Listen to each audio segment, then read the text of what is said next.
Not me. I mean, I still have my inspiration from last time, so not me. Well, if you do it again, I can give you a fate point. In our last adventure, uh, the adventurers encountered a charging owl bear while they sat in the office of the mayor. It attacked, but passed right by them and went to the courtyard of the Temple of Unity, which is lorded over by Father Hogum. And as they defended the area around the temple, they were surprised from a roof attack by a smiling, sharp-toothed creature that seemed familiar, or at least looked a bit familiar, as well as multiple tiny fairies that had gone feral for some reason. The fight was mostly easily handled by Rook, although one highlight was Garth catching a tiny arrow out of the air. Totally badass. The fence was destroyed in parts but fixed quickly, and as that was being done, the head of the owl bear, which had been severed from the shoulders, creating an owl and a bear, um, began to speak to the party in the growling, vocoded tones of pure evil, goading the party to leave because if they didn't within 2 days, they would meet their doom in the town. But if they were gone in those 2 days, they wouldn't die specifically in the town. Some questions were asked, some answers were given, but it was all very vague and prophetic. Once that was dealt with, Garth sat down for a nice chat with Father Hogum. Everyone else went shopping. It went about as well as you could expect. Some things were purchased. Some things were set up to be made at a later date.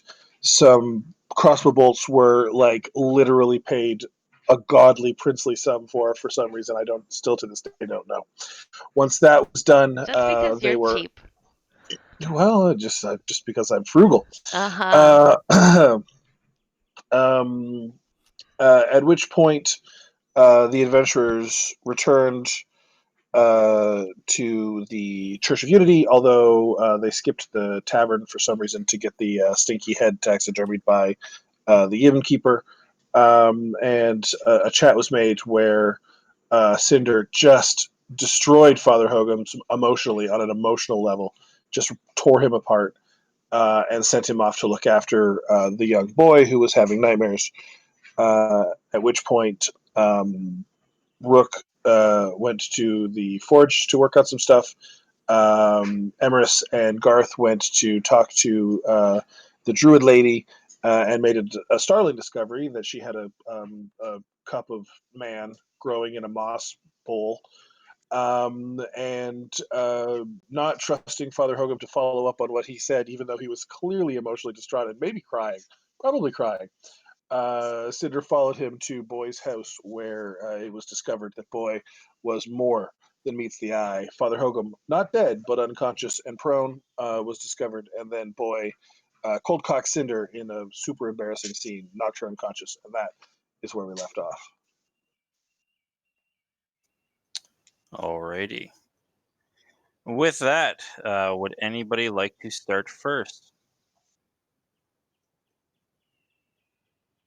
I think I'm still researching, right? You would still be researching for a little bit.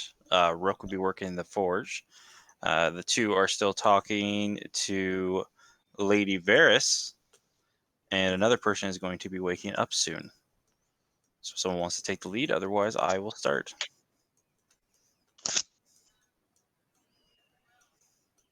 Go. All right. Cinder, as you awaken from your dream, feels like it lasted for a while, but as you wake up, you see Father Hogum on the ground. All of a sudden, you see a young man. Looks like this. Did everybody see that? Yeah. Yep, dreamy. Right? And he is arguing in the middle of the room. He has a large bludgeoning device in his hand, and he seems to be yelling at himself. Oh, okay. Um, Cinder's gonna just like kind of like hold the back of her head as she like comes to and just like takes a second to try and just remember what the hell happened. And then she's she's gonna be like kind of on guard, but she's gonna listen to what Tylor is like yelling. All right, you see and hear. No, no, this wasn't part of the deal. You said the nightmares would go away, but you've only made them worse. Now, little one. The deal was I would rid you of your problem. No, no, I don't want to hurt anybody anymore. I'm tired. I've done what you wanted. And he jumps and bursts through the window, running away from you. And you see Father Hogum on the ground still. Oh, I'm gonna run after Tylor. All right. You're going to leave Father Hogum there? Yeah. Okay. So you are following Tylor. For a strangly little man, he moves very, very quick. Even at your double move, you seem just one step behind him. Do you keep chasing him? Yes. All right. So you start a chase with Tylor. And what we will do is I need you to roll a d20 for me. Okay.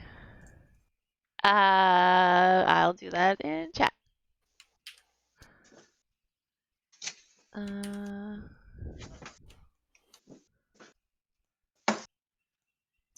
Okay, a 14.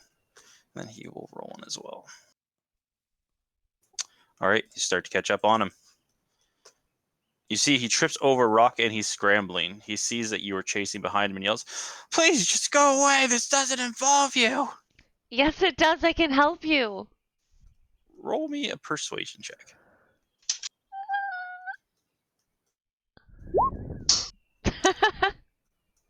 With a 2. He turns around and he like tries to halfway throw a rock. And roll me a perception check as well as you're chasing behind him. Nope, you don't notice. Oh, He God. keeps running. Roll me. You see looks like he's heading towards the woods. Roll me one more d20. Okay. Oh.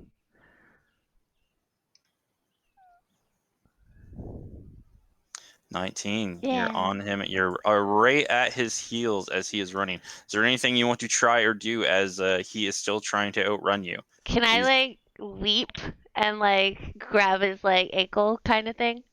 All right, roll me an acrobatics. Oof. He just slips out of your grasp and you fall a little behind as you land on the ground. So one more d20, and this is the last of the chase. Okay. He does terribly. All right, with a 9. What happens? How do you catch him? She's gonna get back up quickly and like dash after him, and then just come up to him and grab his arm. All right, and with that, we will end there.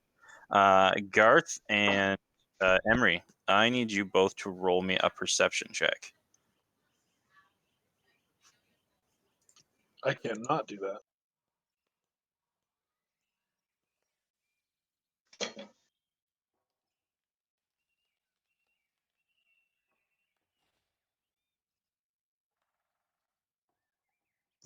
That's a 1. That's literally a critical fail. All right. So yeah. So Garth, you don't hear anything as you are entranced with the happenings that are currently going on. Amorous, though, you hear outside of the hut, you hear some yelling and screaming, as if someone is being chased. Do I recognize the voices? The one you do not. Would you be saying anything as you're trying? Well, yeah, Cinder did yell at him when you were doing to stop. You do hear the familiar voice of Cinder.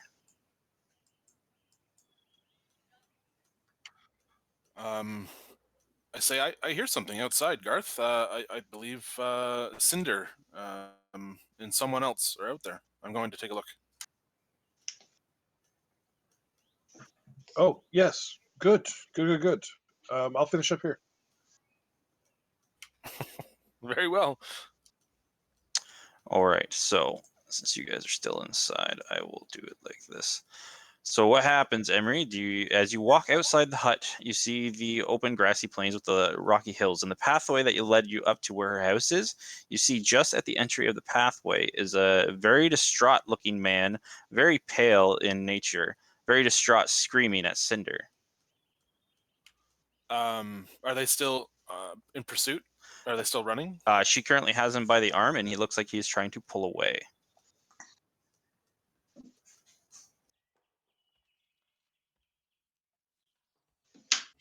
All right. Does she look like she has a hold of him? Like he's not going anywhere? She looks like she has a very light grip upon him. All right. I will approach and assist her in holding him still. But at the same time, I'm going to try. It's not my forte, but I'm going to try and use persuasion to calm him down. I tell him we're here to help. We mean you no harm. All right, so roll me persuasion. I need all three of you to, well, you two to roll me initiative. So you'll see what happens. And my persuasion does nothing.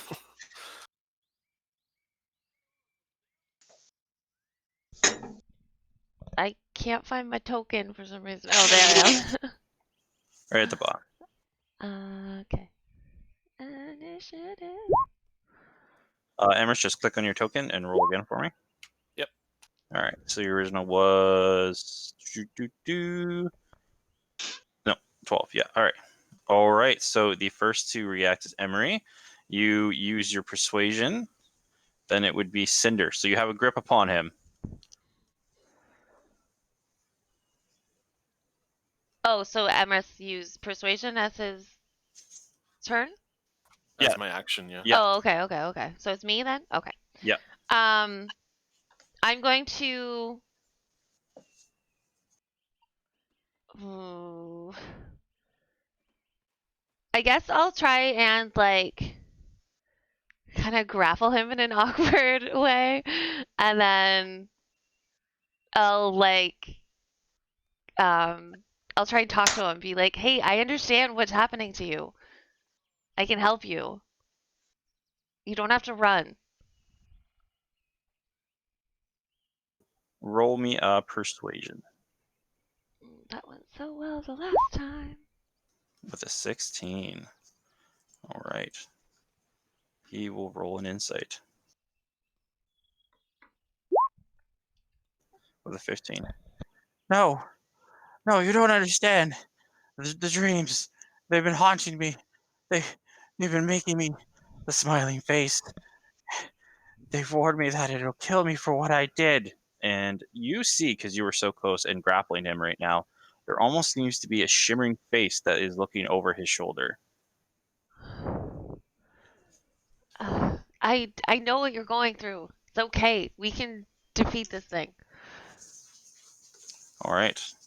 It will be his turn. I'm going to roll 2d20s. The first one is good. The second one's bad. Just so you guys know. Uh, He looks at you deep in the face. You tried so hard, but I've got him now. And he will misty step from your grasp. And I need both of you to roll me a perception check. oof. Where'd he go? I don't know. Oh no, you see him. This is for a different thing. Okay. Emrys, I need you to roll me a perception check. Yep. One sec. Yep.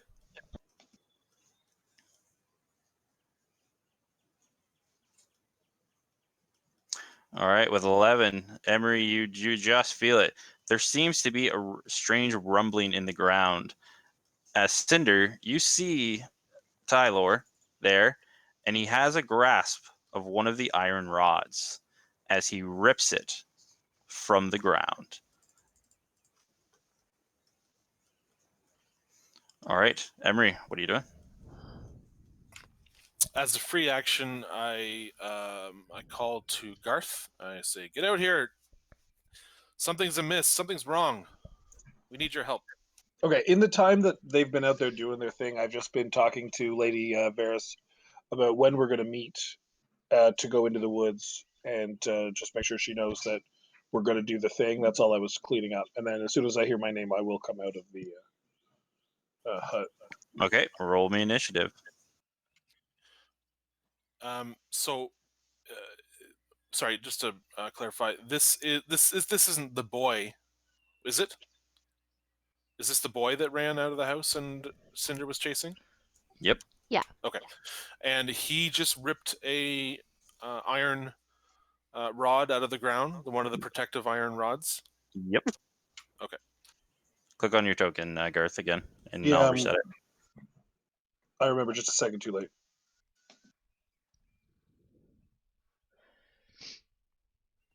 I'm just going to move closer.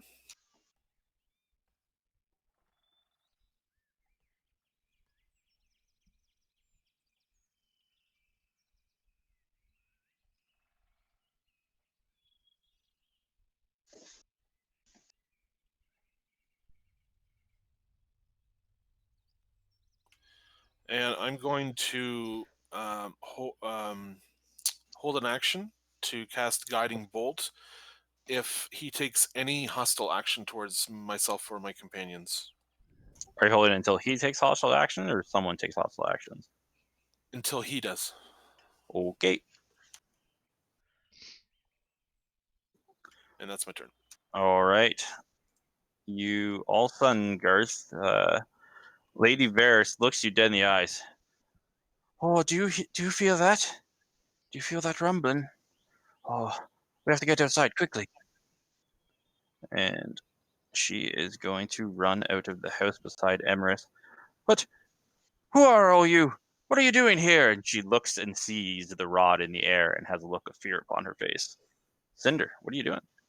She's going to hold on, where's my ruler? She's gonna run over to Tylor and then try and grab the rod from his hand. Okay, so make me either in athletics or acrobatics, your choice. Got that one.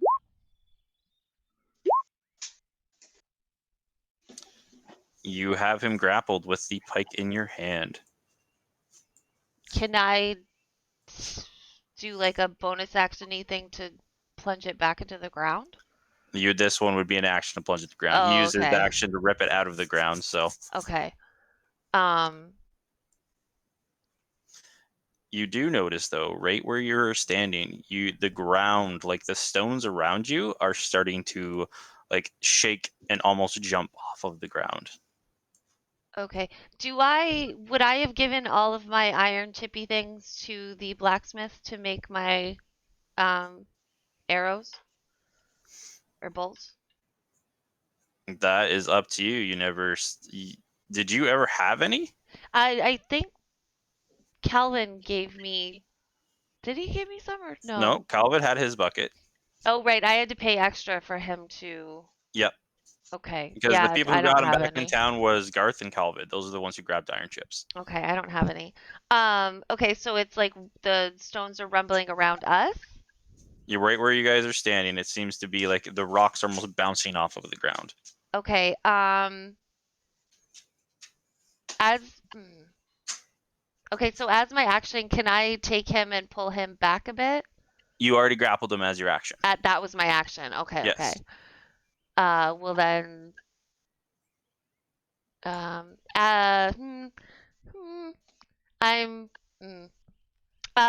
So also question: when I got knocked unconscious, would that technically be my crimson right run down? With it, no, you weren't long enough. It wasn't like a short rest. You were momentarily No, I knocked. mean like, did it go away? Like my crimson right, like that's not up anymore. Crimson right is when you take a short rest. With that, it goes out, right? It renews, or no? Yeah. Well, you haven't taken a short rest. You No, no, literally. no, no. Yeah, that's not what I mean. Okay, never mind. So then it's still up then. Is basically my question. You haven't taken a short rest, so I would assume yes. Okay. Well, because it also says if my crossbow like leaves my grip, but I'm assuming I was probably holding it the whole time. So that's fine. I'm No, good. you wouldn't have been. No. So your crimson right is out. So it Nice is, try yeah. on that one. Yeah. You noticed that, huh? It's just roped to her hand. She can't drop it. Yeah. Yeah. You just friendly No, stroll through the streets, crossbow in hand. I would have slung it over my back at some point, so yeah, it would have went down. But that would have been after Emrys fucking wasted his healing kit. I'm gonna just use my bonus action to then cut my hand. All right. And Take then your I'm done. damage. I shall do that. And I'm done. All right. He will try and break free of your grip with his action. Assume that doesn't classify as hostile. No, he's just trying to just yank it out. Okay. Of his hand right now.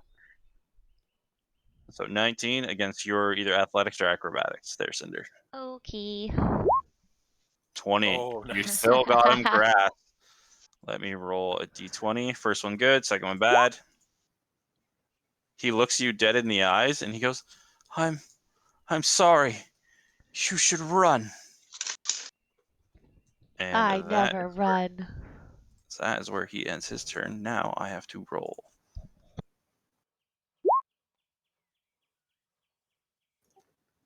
All right. Top of the round. All of a sudden, the rumbling gets louder and louder, and all of a sudden, emerging right in front of where you are, Cinder, is this giant cacophonous worm. Its mouth made entirely of just razor sharp teeth as it pierces through the ground. And is looming right in front of you. 1 to 2, it's going to go to Tylor. 3 to 4 is going to attack you. It's going to attack you.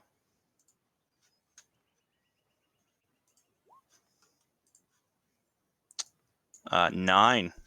Nope. And then the second attack.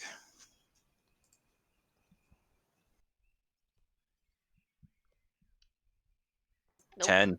As this thing chomps down onto the ground, its body still not fully out of the hole. Garth. All right. 5, 10, 15, 20, 25, 30, 35. I'm going to cast. Sorry, I'm just going to look at what I'm going to cast here. I just have to look it up real quick.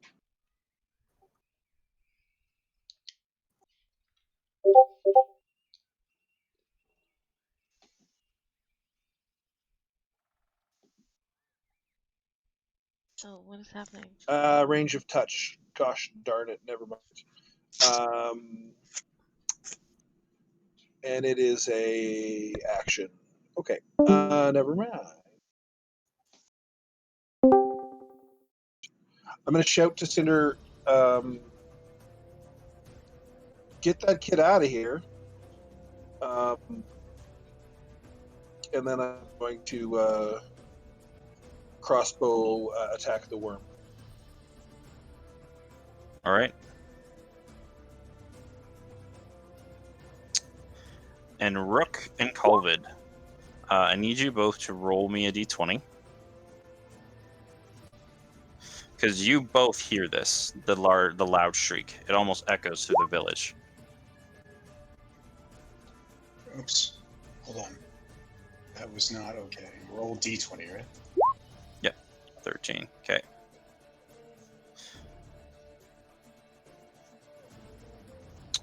So I need you both to, I will throw up your tokens on the map.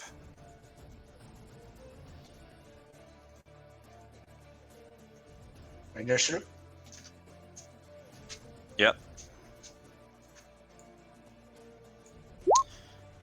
Rook, you were closer. You may have begun looking for the blacksmith. So you will arrive in 2 turns.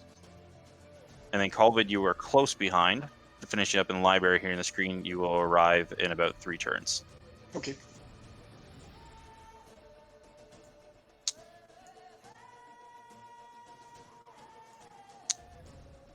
Rook, I just need you to click on your token when you roll initiative. Yeah, sorry, my bad. No problem.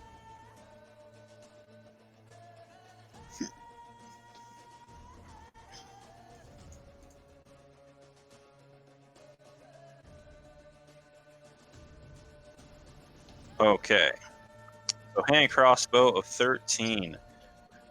As it hits into its hide, it's a little bit thicker, like your arrow just glances off of it and then falls to the ground. Cool.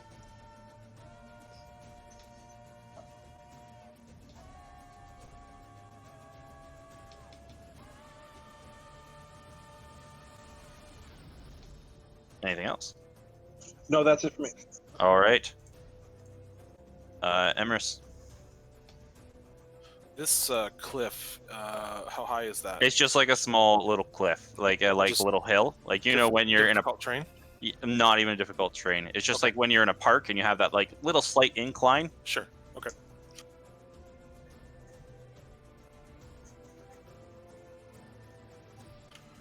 Going to cast Sacred Flame.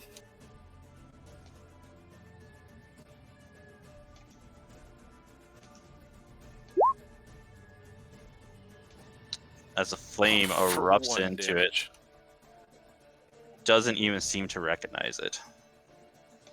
Anything else?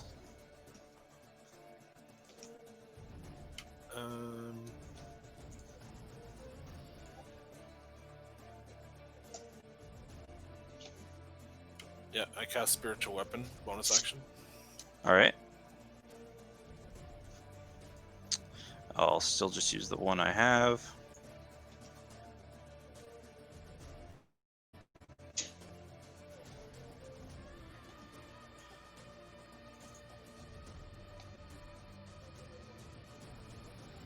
Place it wherever you like.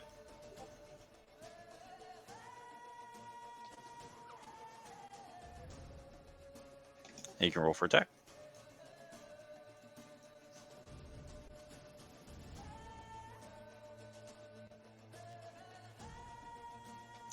With 11, just misses.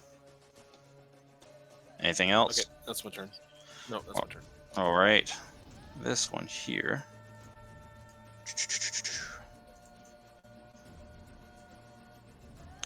One action. You see that she is going to use her double movement to get up behind Cinder, and she is looking. She has something in her hand that she looks like she's starting to cast.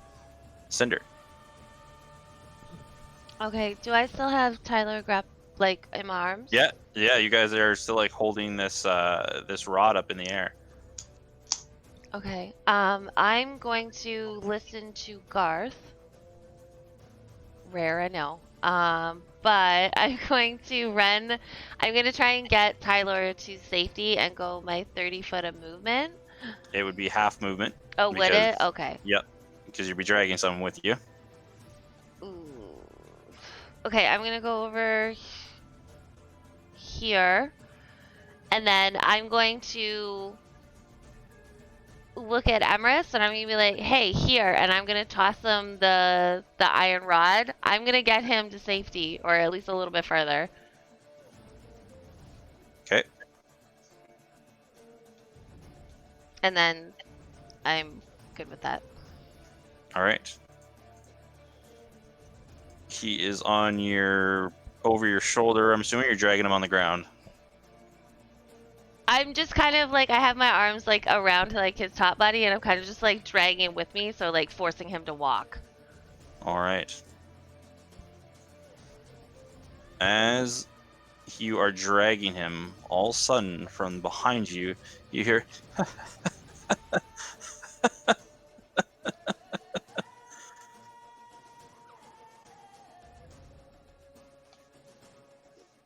Oh.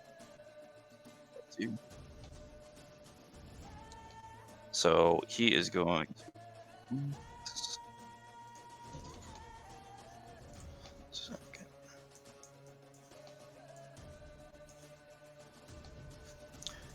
To make carry sheets open. 220 plus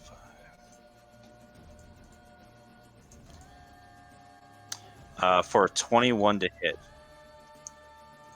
As you feel this sharp, came out of nowhere, but all of a sudden this sharp blade made of pure black energy comes and pierces into your back. Yeah. For 5 points of psychic damage. Okay. And as he's being dragged, he seems to try and stand himself back up, wielding the shadow blade and just laughing.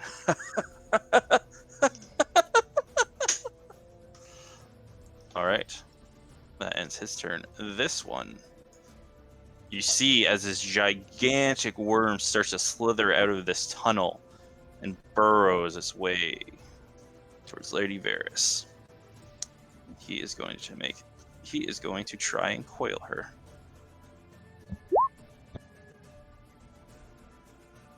Which definitely hit.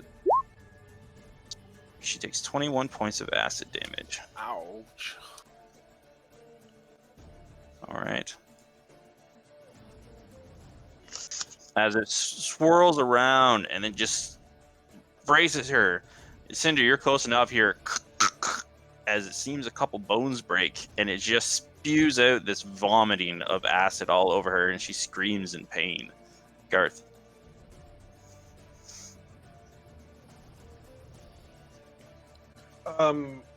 Okay, I'm gonna shout. We can't let Lady Varys die.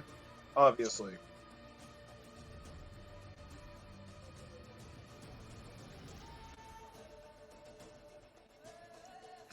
All right. If I make a non-lethal attack on, oh wait, where was it? Okay. If I make a non-lethal attack on Tylor, is that with range? Is that possible? Piercing weapons usually can't with them. You can try and aim for a place where it may not kill him, but there would be just a little bit higher of an AC. Well, I'm pretty confident we can pick him back up. I just want to break his concentration, really. So, I'm going to put a crossbow bolt into him. All right. Roll it.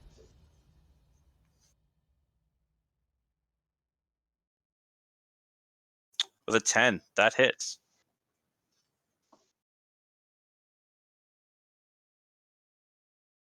I think you also get advantage, Matthew, because he's grappled, he's restrained.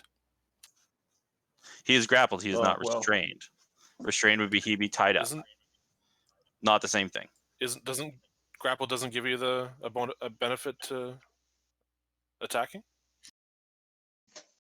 I believe it's only Nope, it does not. It is restrained that does that. Yeah, it's weird that grapple and restraint are two different things, but it is. All right, so 9 points of damage. He will roll his Constitution saving throw with advantage. 19. He keeps concentration. All right. Well, anything else? No, other than just a gesture to Cinder to bring him back.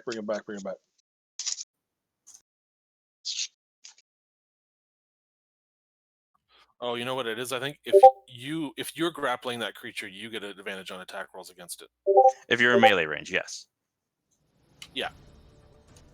But All right. the grappler gets the advantage. Yeah, that's what I mean. They're within the range. So it's the restrained. Everybody gets it because he literally has no way of protecting himself. Okay, right, so exactly. probably this will be your last turn sitting out. Emerus. All right, so I have this iron rod in my hand now. Yeah. I as a free action. So I yell what to, I will do. Oh, sorry. Okay. Give me 1 sec. I will just point out what is going on. So, rod, missing rod, and this is pretty much how her setup is. So the missing rod is the little pink circle next to Lady Varys? That is the one. So there should be a rod right. 1 second. Did that wrong. Rods might be the way to go. So the one should be right here. It is not there. Seems to be that's how the worm is fitting through, but it's kind of gone through. Right, okay. So as a free action, I just want to confirm that. I yelled to Lady Varys, does this need to be put back in its place? If you're going to use it now, stab it into the thing. Oh, okay then. I will rush the creature, the worm, and try to make an attack with this. All right, so just roll me a d20 plus your strength.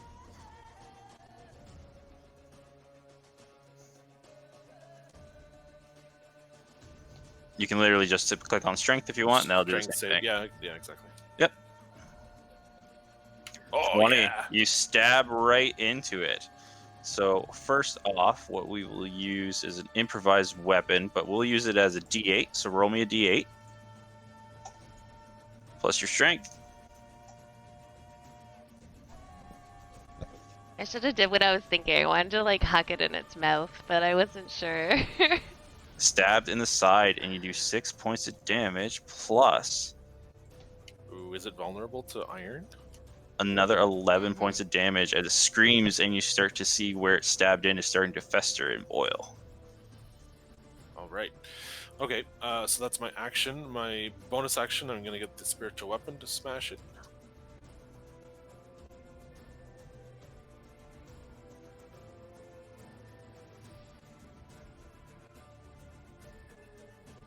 What is it? Is it smashing the worm, or is it doing something else? Yeah, it's hitting the worm. Okay, no problem. So 19 definitely hits.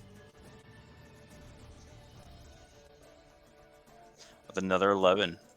Screams out in pain as this hammer swings into its side.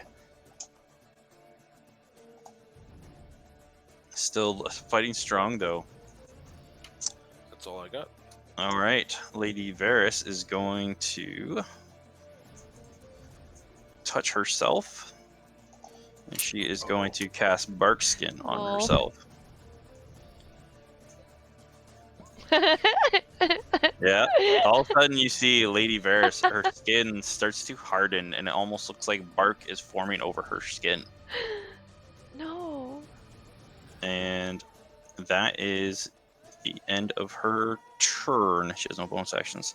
Cinder.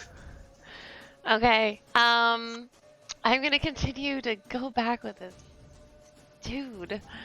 I'm gonna go towards Girth.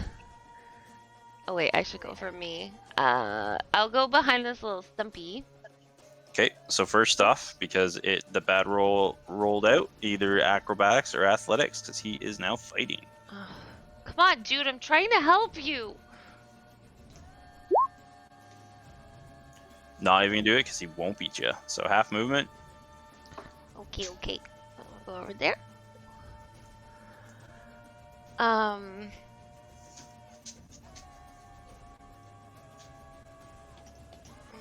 So that's just my movement, right? It's not my action? No, because he was trying to fight you. So you're not Right, using your action okay. to hold on to him. It's more him trying to be like, eh. Can I try to deal with him? Can I take like the like just quickly with like my one hand get my dagger from my leg and use the hilt to like try and knock him out? That would be your action to try and knock him out. Yeah, that's fine. Yeah, so roll me your attack. With my dagger? Yep, well, that's what you're hitting with. Right, okay. So you have This- advantage because this you're would be grappling him. melee. Oh, advantage? Yep. That's my melee. With a 12. 12 definitely hits. Okay, so roll me a d20. Okay. We're not going to roll damage because you're trying to knock him out. So he's going to make a Right. constitution. One, two, This is my homebrew rule for knocking out. Oh. You bash him in the side of the head, so roll damage with your dagger now. Oh. So if he failed that... Oh, that- sorry, that hex isn't supposed to be on. Yeah, he's not a superhuman being. So if you belt him in the side of the head with a dagger, you might just knock him out. But if you failed, if you didn't roll a 20, and you Yeah. rolled 14, he would automatically be knocked out? Yeah, he would have, depending on how much he failed, he would have probably been Okay. knocked out. Cool. Yeah. Like that. So you do 3 points. It's No, another I way do of. too. That necrotics was not supposed to be there. Okay, 2 points of damage. All right.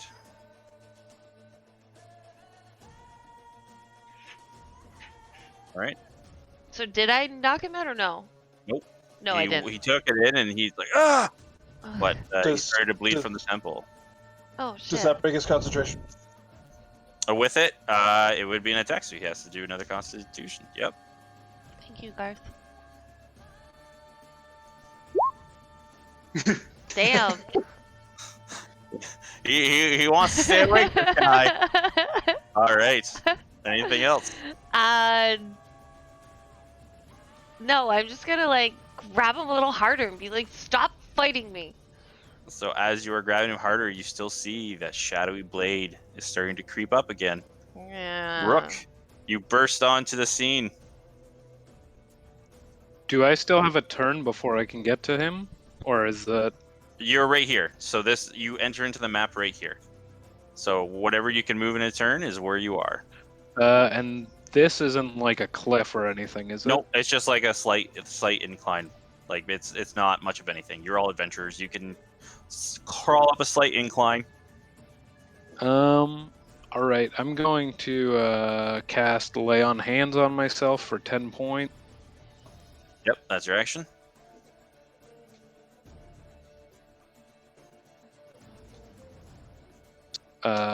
And then I will cast Hunter's Mark on the angler worm.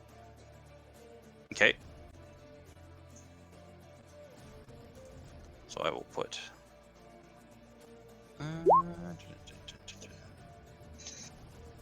Let's put a machine gun on him. Alright. So that's if you hit. Yep. And then, do I get advantage from the spiritual weapon if I'm here? Spiritual weapon does not count as an entity. It No? is just Okay. like out there. I am adjacent to it, though. Yes, you do get it because of Emrys, but you already used your action to do lay on hands, so you can't attack this turn.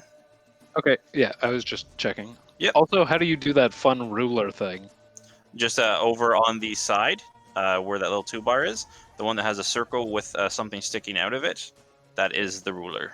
Awesome. Thank you. Yep, Cool. no problem. Anything else, Rook? That's it. Good turn. This one here, you know how he rolls. You see as the laughing continues and starts to get louder as he swings up again towards you. With a 10, he misses you Yeah. as he starts laughing. But you will see, all of a sudden, his eyes start to swirl. And all of a sudden, he starts to get volatile. It almost seems as something's swirling around him. And he uses the Tides of Chaos to gain advantage. He's changing his fates. 15. Yeah. All right. Well, that's not right. I am rolling this wrong. I'm going to roll What? this differently. Yeah, this is just the damage. I'm not actually rolling the attack. I messed him up. So let's just do 2. All right. So yeah, he would have hit you with a 22. First one for 10 points of damage, and he has to roll a D100. All right. The angler worm, as I process that, is going to once attack. Wait, I got hit for 10? Is that what you just said? What? How much did he do to me? 10 points of psychic damage. Was it 10? Okay. Yep. Oof. The angler worm is going to bite with advantage. So I bang, was a little bang, bit rough.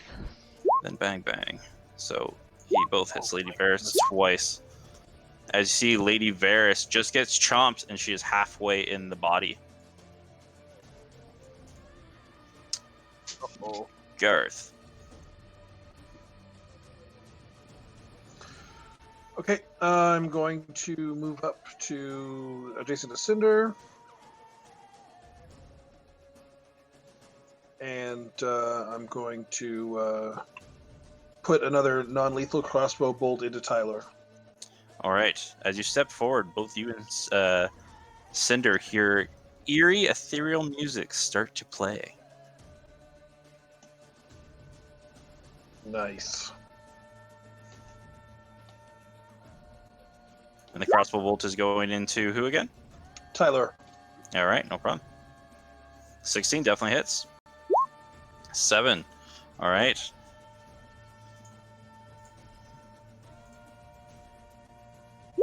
And let me know. Yep. Oh, Takes a 16 as the maniacal laughter progresses. He is looking hurt. Anything else? that's the end of my turn. All right. Colvin, this is your last turn out. Emrys.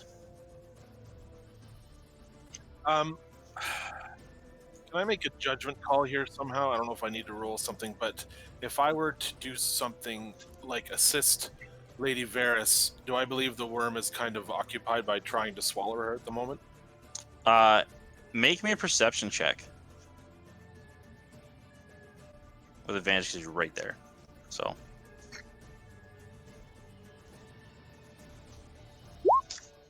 You do notice that the spell that she just cast looks like it's starting to fade as the bark that was forming around her skin is starting to flake off and she has gone limp. So I think she might be dead or dying. Dying, or maybe dying or dead. Don't know. Or maybe the poison's doing something to her. I guess, yeah, okay. But my question was kind of like, while the creature is swallowing her, if I were to like move around the creature towards her, Yep. would that incur attack of opportunity from it? Oh, you're staying within its range of attack. It doesn't incur attack of opportunity. Right. Yeah. Okay, fair enough. If you leave, like if you go there, then yeah, that will. All right, like I wrote there. I have another question then. Yep. I'm thinking about casting protection from good and evil on Lady Varys to make her taste a lot worse than she needs to be. Do I think she's a viable target still? I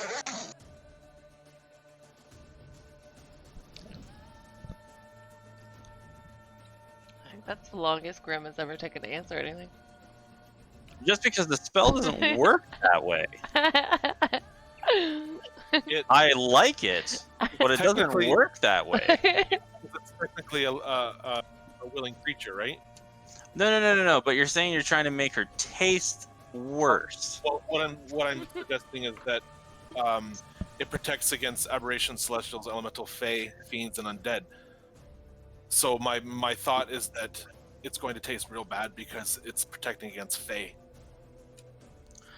Because it gives her a disadvantage on the attacks. You know what? I like it. Because the thing is that it's a willing creature. She's unconscious. Right. This is going to really sound really bad, and I regret saying this, but I'm going to say it.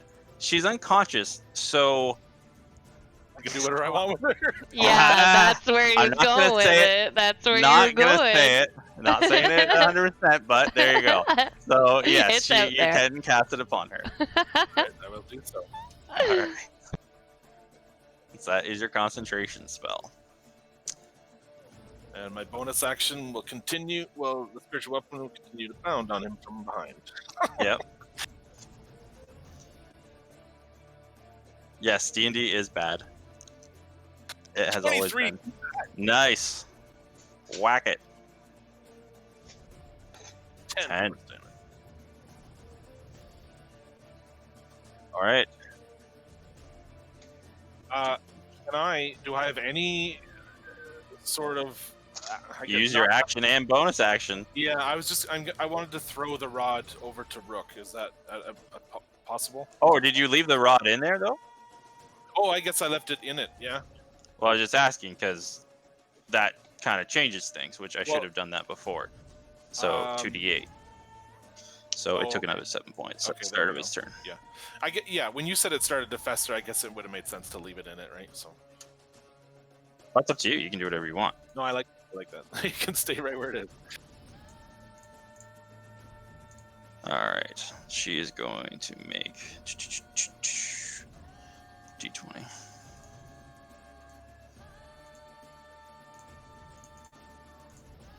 Alright. One good. And to Lady Varys. Cinder. Oh God. Okay. As Tylor like struggles in my arms, I'm just gonna kind of give like a worried glance to Garth, and I'll make a the international symbol for headbutt him, if you do. okay. Oh, my face though. I'm gonna take my dagger again and try and hit him over the head Yep, with it. trying him with advantage. You're so delicate. Oh, my face.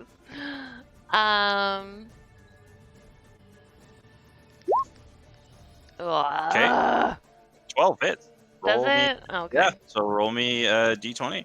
Alright. Just, Is this non-lethal?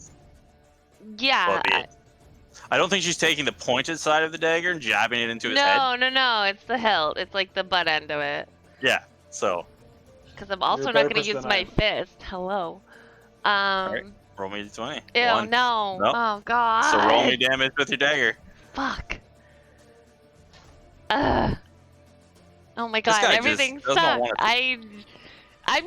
I wanted to help him, but now I want to slit his fucking throat. Hey, anything else? There's your action. That was my action? Yeah, it's a weapon attack. Yeah. No, that sounded like astonished, but it's not. Oof. Okay, I do. This might be a stretch, but my Hunter's Bane, since I can like. My Hunter's Bane is like if I'm actively tracking one of these creatures, which would be a Fae, which would be the laughing hand thing that's around it. I can't be surprised by that creature. But I'm not surprised by his attacks at all. Okay, never mind. I can cancel. Okay. That was a That's stretch. Yeah, I'm done. Rook.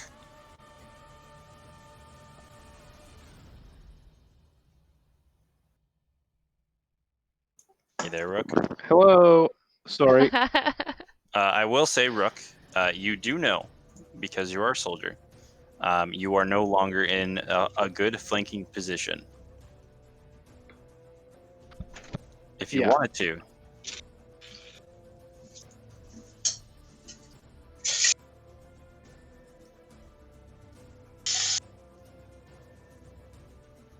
Gonna scoot my little boot over there Mm-hmm. and then try and take a slice at this guy. All right, roll with advantage. Don't forget your hunter's mark if you hit.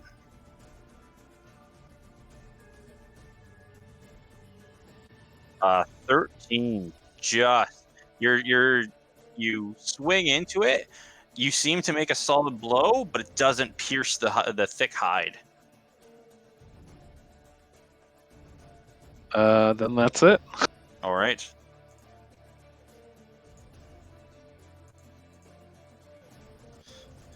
You see, he looks in your face, and goes, "Please, just let me go. I don't want to hurt anybody." And he ends his turn. Angler worm,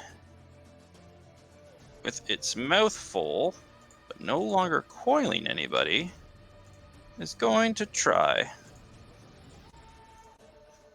and coil Emrys with a critical hit. How's that Lady Varys taste in its mouth though? For 35 points of damage exactly. Jesus Christ. So that spell I just cast is no longer valid because I just lost consciousness. Oh my God. Yeah. Yep. Spiritual weapon's still up though. That's good. Oh, way to throw a positive spin on that. Yeah. All right. No, our so it is healer. doing that. Spiritual web can't do anything though because I have control of it. Right. Yeah, but it's still up. Like, it still hovers there. Shut up. I'm just saying, he doesn't have to spend another spell slot. Garth. Oh, start of his turn. Takes 2d8. Alright. Oh, we have no more healing potions. Garth. God. Okay, I'm gonna put one relaxing and healthful crossbow bolt into Tylor. Okay. Fucking Tylor.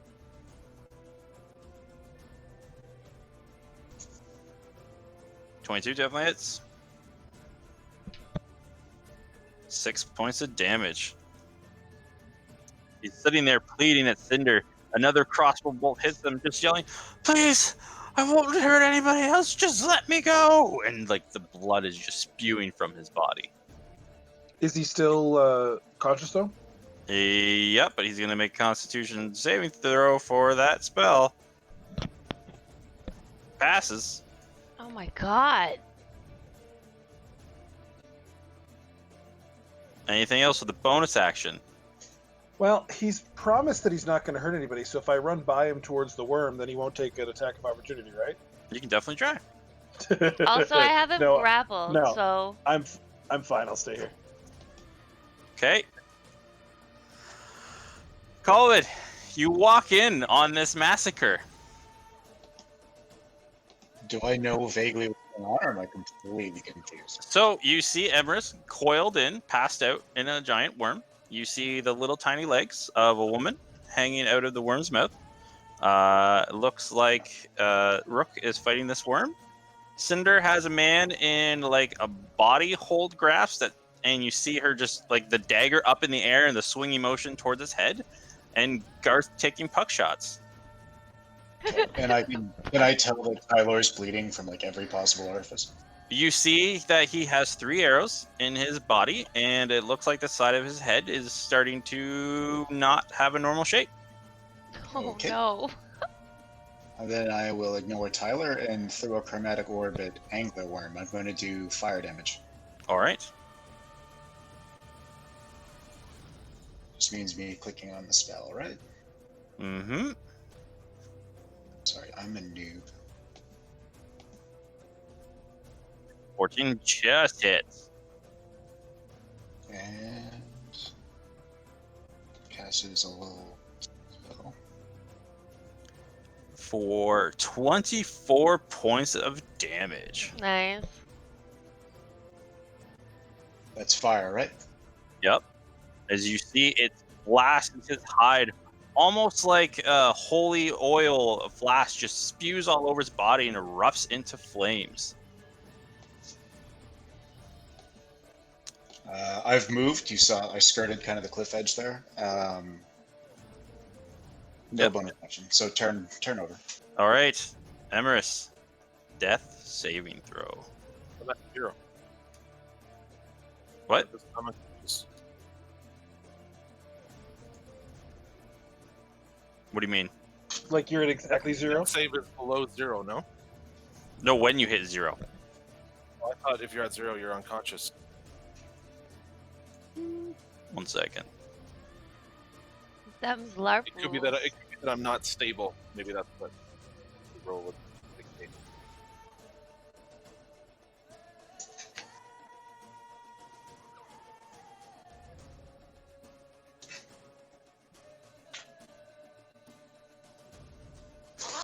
I've played through like all the editions of D&D all the time, so I don't know. I can't remember anymore.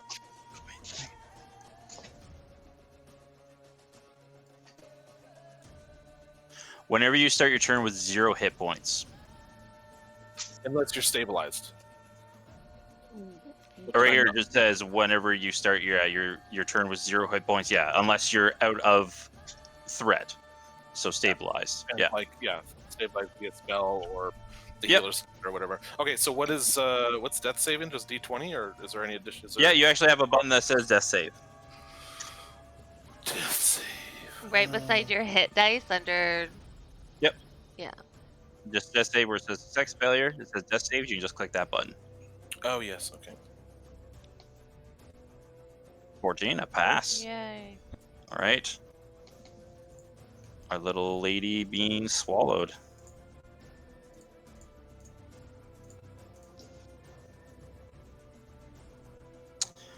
Just D20 for her. Okay.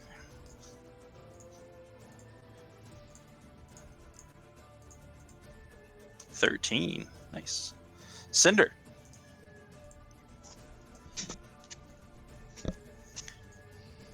Uh, okay. Instead of doing the whole like dagger smash thing, can she do the whole like I don't actually know how this works in real life, but like you know when like you try and like wrap your arm around somebody's neck and like hold it there so they like pass the fuck out? Oh, cool. Yep. I Yeah. just forgot. His Shadow Blade actually is gone. Because I forgot to do a saving throw for when you stabbed him in the side of the head. So Shadow Dagger's gone. So you want to try and like grab him around the neck and then try and make him pass out? Yeah, just like sleep. It's okay. Roll me a strength. Oh no, that's worse. Just a straight up strength? Yep. You're going to be double his HP, which is 12. Oh, whoops. So 13. Nice. Oh, that still would be an advantage, right? Sleepy time. Okay, did he finally pass the fuck out? You see his body go slack. Oh, thank God. Okay, I'll just like give Garth another look as I like put his body on the ground.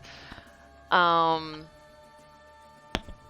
So then if anyone has any questions, just one quick second. sure. What I did was he had such low health and he's very weak at this point. I made her just roll double his. She had to roll double his health to make him pass out for her strength check.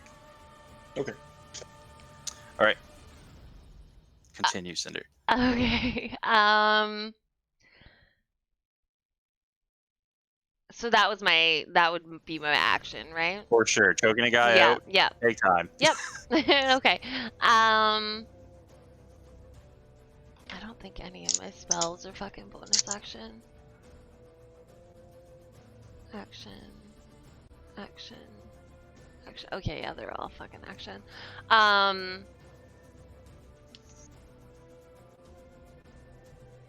I'm going to leave him on the ground, and then I'm going to use my ruler and see what's up. I'm gonna run over to this other rod in the ground once I put him on the ground. Okay.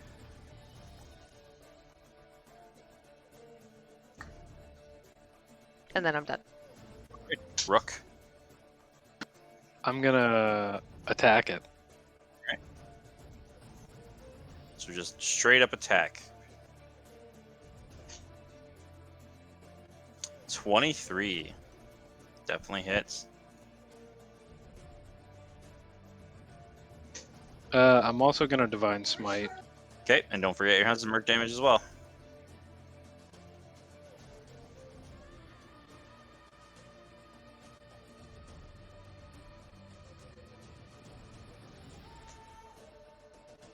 Does Divine Smite have an extra effect on Fae? Or is it only demons and such? Depends on if creatures It's just have, undead or fiend. There are some creatures that are not undead or fiend that do have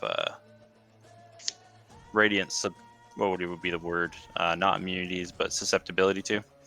All right, so a total of 25 damage. Jeez. Hey,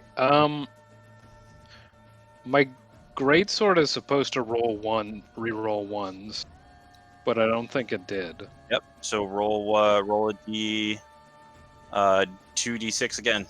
So just roll one more d6 for me. 3. So that would be actually 12. So 27 points damage.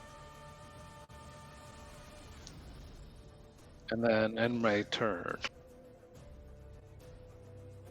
See, once again, as Rook slices into this creature, taking a huge gash out of it, it almost boof to the ground and is slowly picking itself back up. Sleep time, and 2d8 of damage.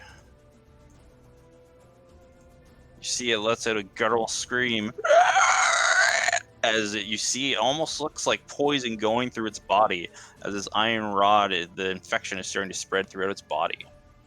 It's breathing very heavily. Garth. All right. I'm going to put a crossbow now. This time into the worm. All right.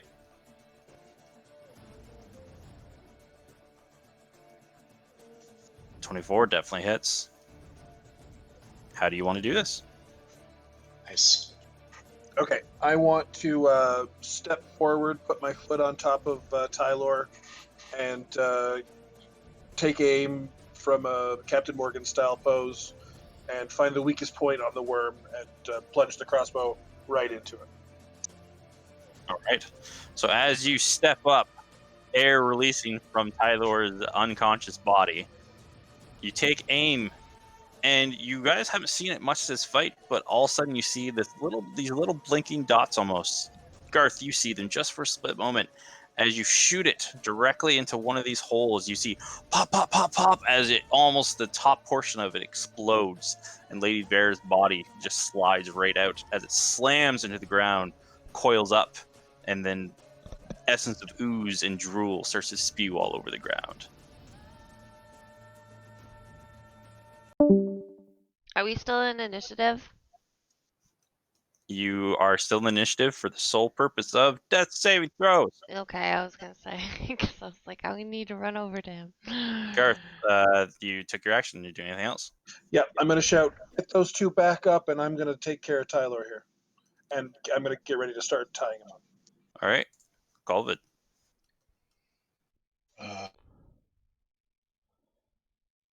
What can I do here?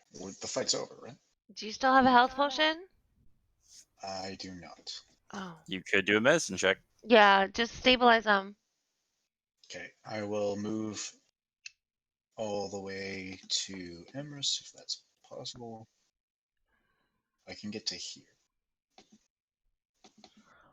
Sorry, give me 1 second. You get to there. Yep. So you do a medicine. DC 10. Magic, DC 10. Wait, what do I roll? D10? Just medicine. Like click on where it says medicine, and the DC is 10. Yeah, so you got to beat a 10. Yep. 10 or above.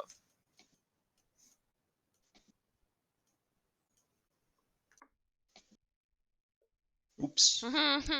So as Not you're good. sitting there, you're looking over his wounds, and you see it's weird. Colvid like touches his elbow for a pulse, and it doesn't seem to work. Sorry, Corey. I Emmerich. opened my one eye. I'm like, no, over here, this part. Emrys, death saving throw. Oh, Two. 2 failures and 1 pass.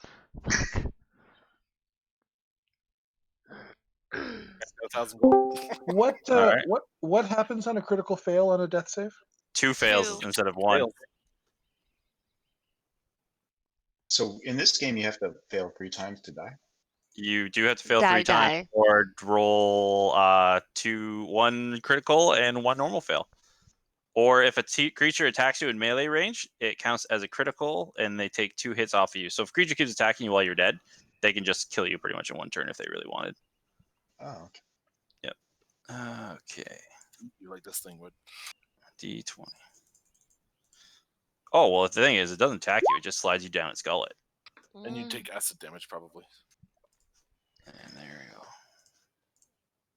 If you want me to kill you, I'll kill you. It's already done. All right, so next up, Cinder. I'm gonna run over to Emrys. I think I can. Yeah. And then I'm going to also attempt to stabilize him. He is stable. He is unconscious. Hey. He is stable. Rook. Is the worm still there? Oh yeah, it's like it's sprawled out on the ground. Just it looks to be deflating almost.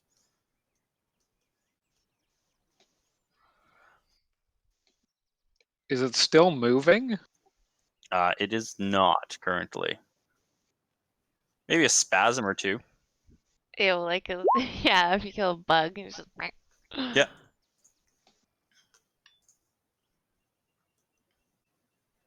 Gonna scoot over and sorry. Is that Sid? I did buy I do have a potion of healing on me. I don't So know if anybody of us knows that unless we search your Um, bod. I bought it. Bought it with other people in the store. I don't know if anybody would recall that Oh, or at not. the pawn shop? Did you? I thought that was just healing kits. I'm gonna Maybe I just didn't buy it. No, I already had it on me. Maybe I used my my starting gold for it. Well, either way, if you search my pockets, it's Okay, there. okay. Yeah, use your you would have used start gold for it. I'm just gonna lay on hands for 5 points on Lady Varys. All right. And as you do that, the holy energy seeping from your body, all of a sudden you hear and she slightly opens her eyes. With Damn. that, we Paladin end Ranger. initiative. Okay, I'm going to tie up Tylor and suggest we get the rod back in the ground where it was. I'll go over and I'll take the rod out of the wormy thing and put it back where it should have been, like in the same hole. If All he's right. not covering it. Yep. You can jam it kind of, it's all wriggled out. If you move it just a little bit, you can definitely jam the rod back in. And as you're all sitting there with the rod, you do see that there is quite a large tunnel from where this worm emerged.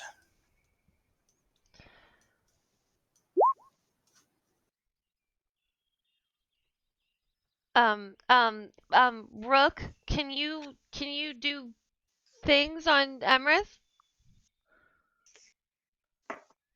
Rook will walk over to Emrys and lay on hands him. Put his hands on him. My hand's all over you. You're unconscious. I can do whatever I want to you. Sexual healing. He is willing. So Emrys, all of a sudden you feel this. The weird part is mostly with the holy energy, usually you feel the warm light, but this one is almost like a cooling sensation, almost like a nice cold breeze as the air fills your lungs. It's like menthol. More like a nice deep breath on a cold winter's day. Or like a pine tree air freshener hanging from the rearview mirror. I'll kill you all. Oh, you know what? I'm gonna You roll the almost poison damage. did. I'm gonna roll that poison damage every turn. All right, how many hit points was that? How much Rook gave you? 5 points. I say, oh, that is better. Am I covered in like worm slime? Oh yeah, like your clothes are looking quite a bit tabard as you have like acid holes that have burned through some of your goods. You have about one little speckle, like a hole, almost like a bottle cap size hole in your shield. And some of your clothes are very looking for wear, and you are quite like drenched in goo. Okay, well, we'll have to take care of that later. Are you I see the okay? worm is dead. Yeah, I'm gonna take some time and perform a bit of ritual healing here. If anybody needs some. Yeah, I'm bleeding from more than my hand, so I'm worried. So if essentially I'm going to cast prayer, prayer of healing. It's a 10-minute cast. So while I'm gathering myself, if you want to, or I'll come over to you where I forget his name, the boy is, and essentially 30 feet away from me, up to 6 creatures of my choice get 2d8 plus my spellcasting modifier in hit points back. Do we want to heal Tylor and see what happens, or do we want to? I wanna Let him help sleep. him. I wanna talk to him, but I don't know how. Well, I mean, if Let's we've got him restrained. for clues first. Like maybe Yep, he's got so- a iron, maybe he's smiling. I don't know. Let's make sure we're not reviving an enemy. He has something that's following him. He has something that's So, within him. Calvet, are you taking your time looking over the body? Yes, I am. Okay, so we'll just say you're going for a long process because you will find this sooner or later. You see he has the same symbol upon his body, but the odd part is it's not fully formed. Half the tree is a very, very branded, very well inputted brand upon his body. For those who are newer, this is what it looks like. But the other half almost kind of looks smeared, faded a bit, as if it hasn't fully formed. I will direct Garth's attention, because he's standing right there, right? I'll direct Garth's attention to the brand. We're not too late, maybe. I would be interested to hear what Lady Varys and Father Hogum think about this. Where is Hogum, anyway? Do I hear that? Roll me a perception check. I'm kind of far away. Yep. So after 10 minutes, everybody except the boy is going to get, or anybody that needs it, I should say, is going to get 13 hit points. 13? All right. Okay, thank you. And Thank Cinder, you One. do hear that.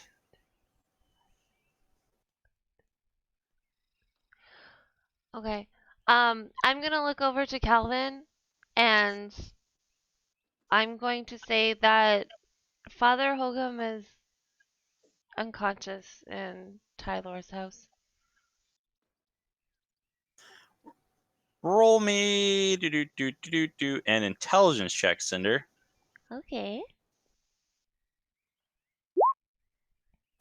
Was he just unconscious?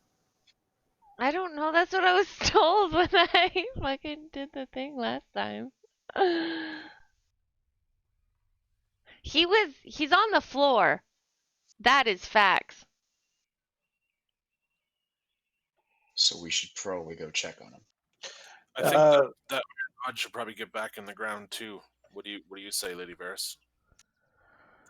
Well, your friend there, she put it already back in the ground. Oh, I didn't feel it. I was busy. I need to do the ritual to actually imbue it. Can I have And his she starts head? to hold the rod, Can I almost wait, leaning wait, her full wait. body weight on it.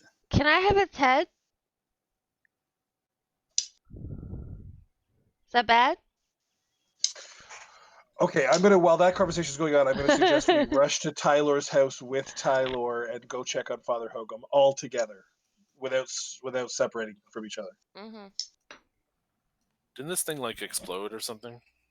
Did Yeah, it? its head exploded when Oh, Garth it did. shot it. Oh, it did. Okay, Yeah. never mind. Never mind then. So I didn't ask that. We'll That's how retcon that. That's how Lady Varys slid out because his like maw just went blah, Oh, okay, exploded. okay. Yeah. Never mind. I take that back then. No problem. So she is performing the ritual as you guys are starting to leave. Who's all going to check on Father Hogum? Everybody, right? Right. On the condition, and I will make this a very loud condition, that we need to fucking rest, okay? Yeah. I agree with that. All right. So you all rush back. And it would actually be Cinder leading the... well, you all know where Tylor's house is because you were all informed by the mayor. But I'll So lead it. as you all rush back, are you heading straight in this direction for it? Whoop. Yeah. Fastest route. All right. Yeah. I need everybody roll me a perception check as you're running back there.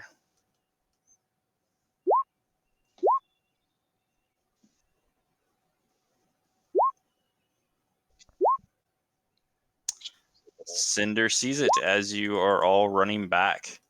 You see a very,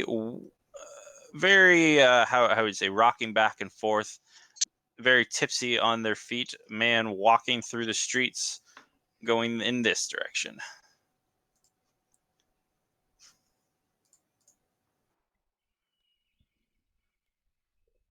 What do you mean, tipsy man? Like he's drunk and he's staggering? He almost seems to be straggling through the streets, and with the 16, you notice it kind of he's wearing long, very well endowed robes, kind of almost drunkenly walking through the streets, and with a 16, looks like he's holding his head. What do you mean by well endowed robes? Like well formed, well shaped, like His expensive nice robes. Nice robes, more expensive Father than the normal Hogum. common. looking? Okay. I'm gonna yell and be like, "Oi!" And then I'm gonna like dart after him.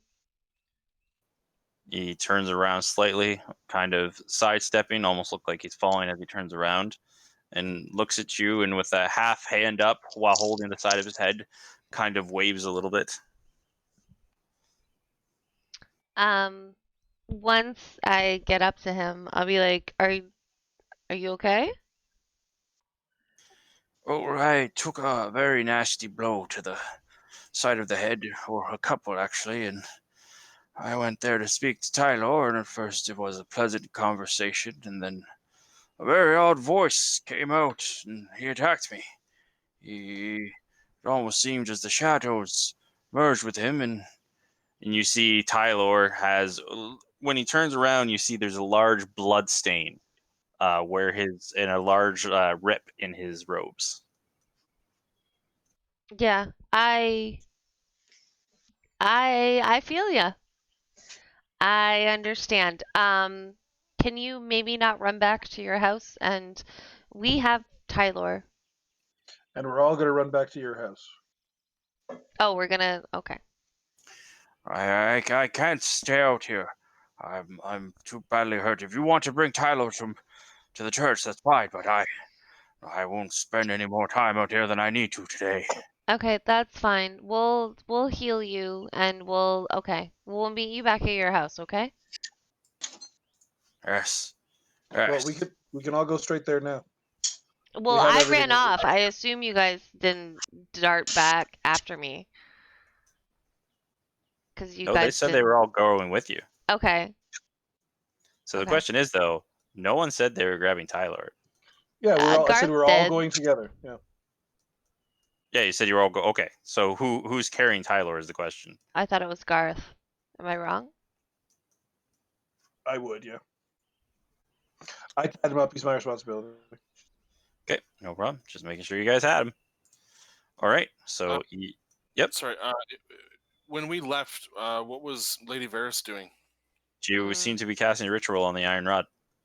Okay, I'm gonna tell the party I'll be right behind you. I'm just going to just catch up with Lady Varys and let her know that we wish to speak again tomorrow. Did Okay. I Tell her to tell come to the church. I tell Emrys that I had a conversation with her about when we were going to meet up tomorrow, Oh, okay, very well. so we wouldn't have to split up like this again. Good. I would like to tell Corey as Emrys as he's running to try to convince her to meet us at the church, because I have some information that I'm interested in her viewpoint on. I explained to Calvin that we're going to meet up with her to go into the woods tomorrow and look for flowers, among other things. So you can talk to her to your heart's content. Then. But I respond like Father Hogum and Lady Varys in the same room at the same time, hearing the same story might tell us a lot. That's true, and he's injured, so he might be his vulnerability. His defenses might be dead. Good call.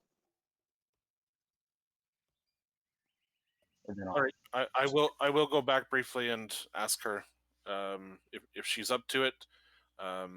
We would like to collaborate with her, and we would appreciate her visiting the temple before we rest. She gives you a side-eyed glance. I need some time to rest, and then I will.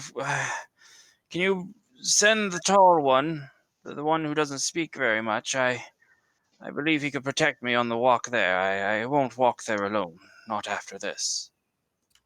Is she referring to Rook? The tall, very beefy one. You are all very skinny little people. Rook is the only one who's like, beefcake. Yes, of course. Thank you, and we'll see you soon. She nods, and you see that she starts to do the ritual. And as she finishes muttering her words, you feel almost like this pulse of air rush out from the point where she was. And everything kind of goes quiet.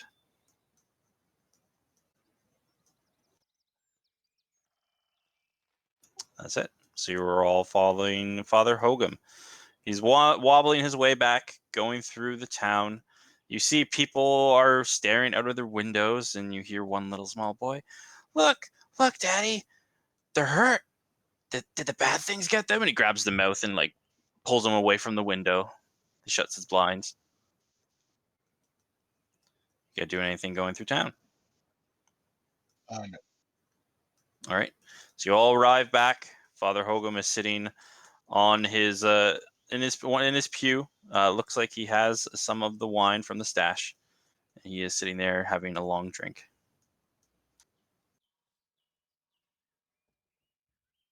I'm going to sit on a pew and just go immediately into reverie. And give Garth or somebody instructions to wake me up if anything interesting happens. Sounds good. I will. I catch up.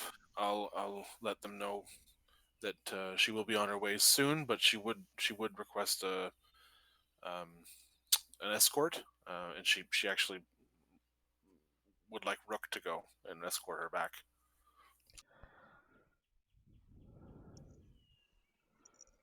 I wink at Rook. Garth, where do you put Tylor?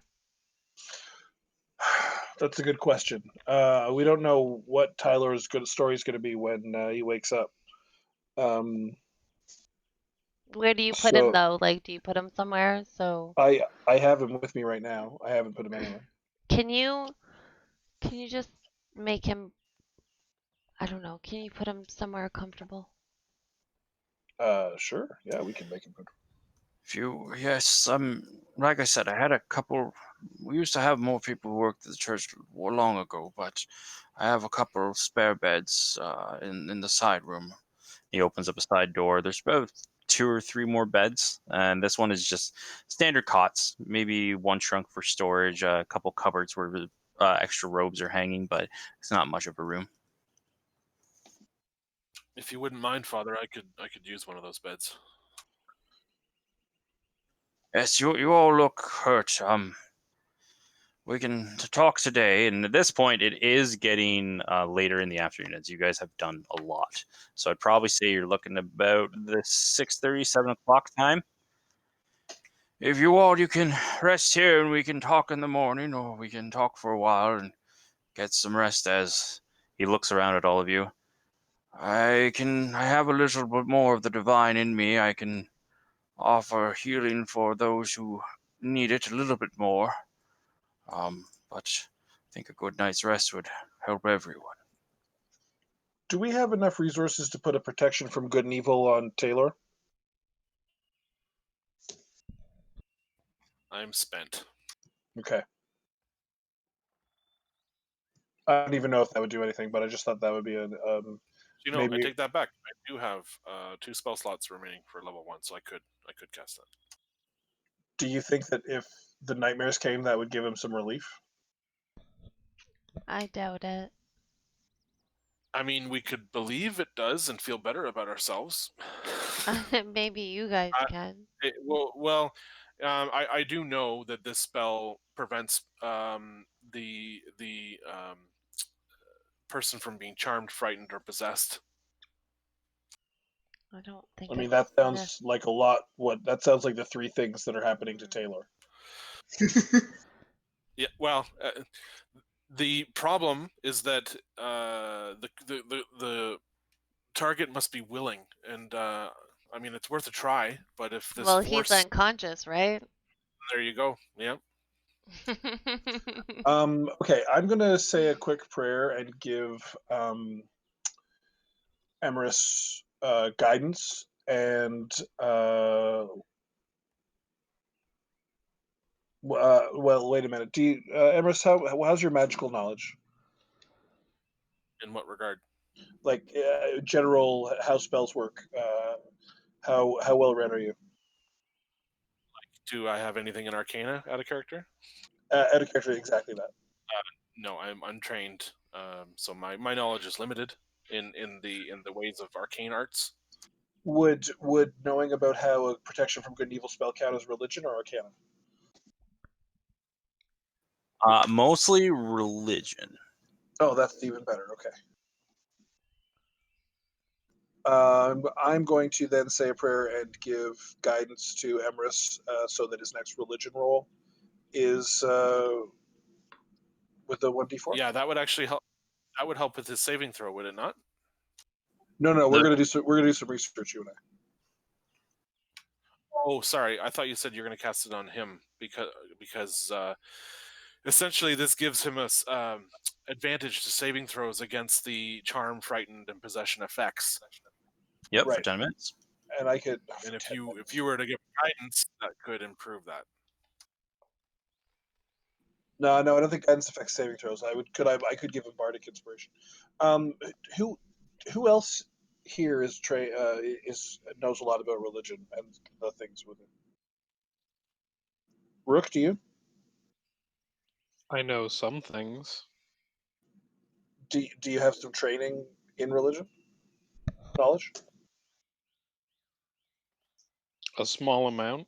I'm mostly in the order for my sword. Right. So out of game, do you have the religion proficiency? I do, Okay. but I'm So also not smart. no, that's fine. That's you're perfect for this. So Rook and Emerus, what I'd like to do is just have the two of you have a conversation about the way these spells work, and out of game, Corey, then you'll be able to roll a religion check with advantage and 1d4. Gotcha. Does that sound doable, Dungeon Master? Sounds doable, but the meta in here is so strong. Well, I mean, Like, You mean it's like the hard. table talk? It's this is hard. the way of the meta. Like, It's I hard want to to break this. like. I'm set up so that I can facilitate this happening, No, I but know. there's no way to facilitate it without actually saying this is what we're doing, right? No, and I understand. But you're avoiding all the RP and just going, hey, show me your character sheet. Mm. Like, hey, are you proficient in religion? What does proficient in religion mean? Do I study it? Yes. Show me your character sheet. Is there a little check mark beside proficiency? Yes, there is. What's your Oh, intelligence? yeah, exactly. How smart are you on a scale of 1 to 20? I assume once we have the sort of foundation of how these skill checks can work together, then it'll be a little bit smoother. But for now, it's like, push it Oh through. yeah, I know. I'm just watching. He's like, he's building this way so he can't fail, and the meta is so strong in doing that. It's like, hey, can you do this? Can you do this? Can you do this? I don't know any why or any reason I'd ask you this, but I'm just gonna ask it to you because I want this to work.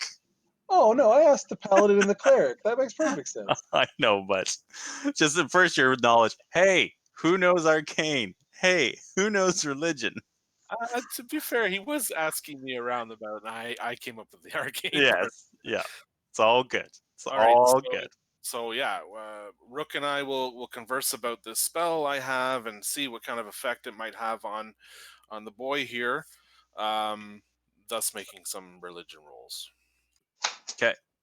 And while you're doing that, does anybody else want to do anything? One person is asleep, but aware of not aware what's going on because he's in a different room. All right, so roll. Yep. No, just did we put him in the room already, or are we still just like trying to work on that spell before we put him to sleep? Or do the thing? We haven't really said it yet. We're Yeah, trying to figure okay. out if we Yeah, want to do. we went all on that meta journey. Okay.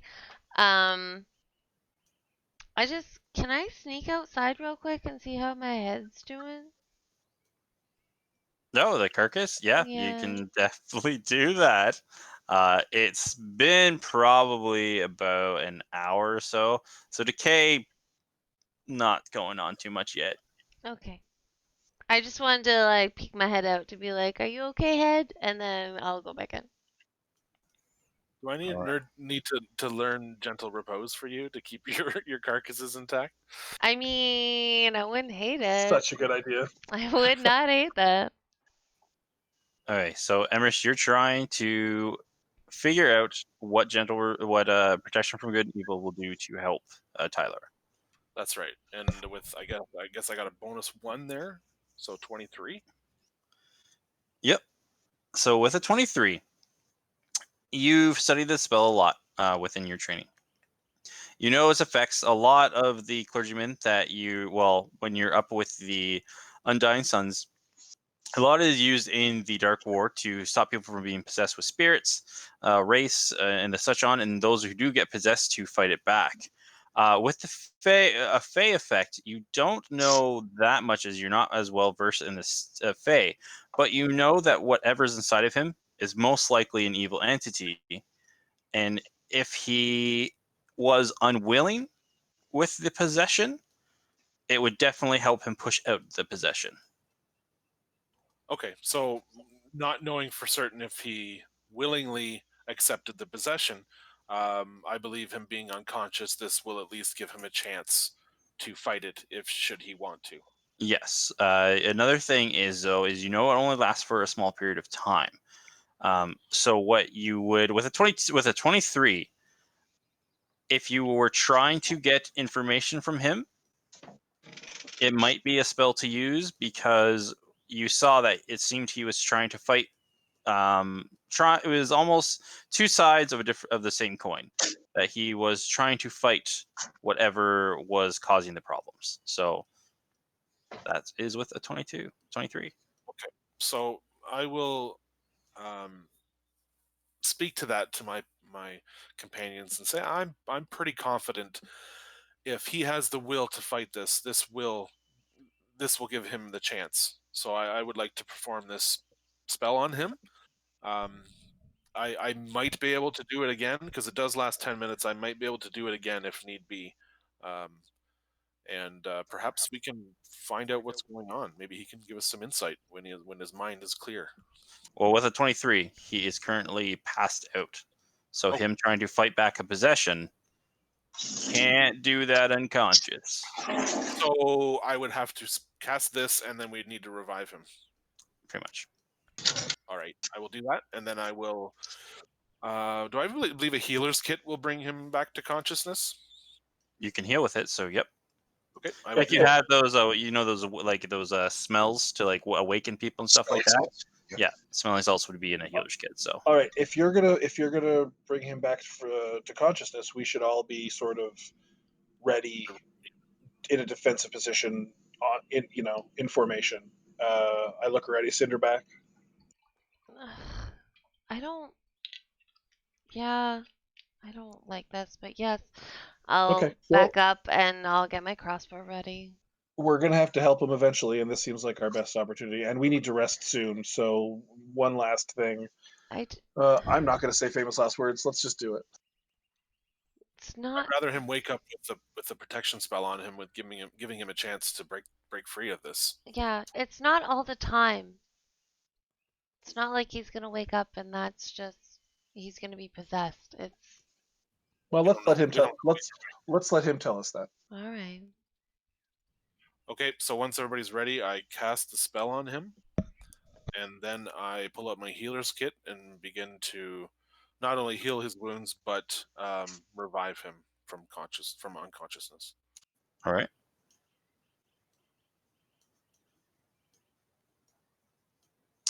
So you're rubbing the salts underneath his nose.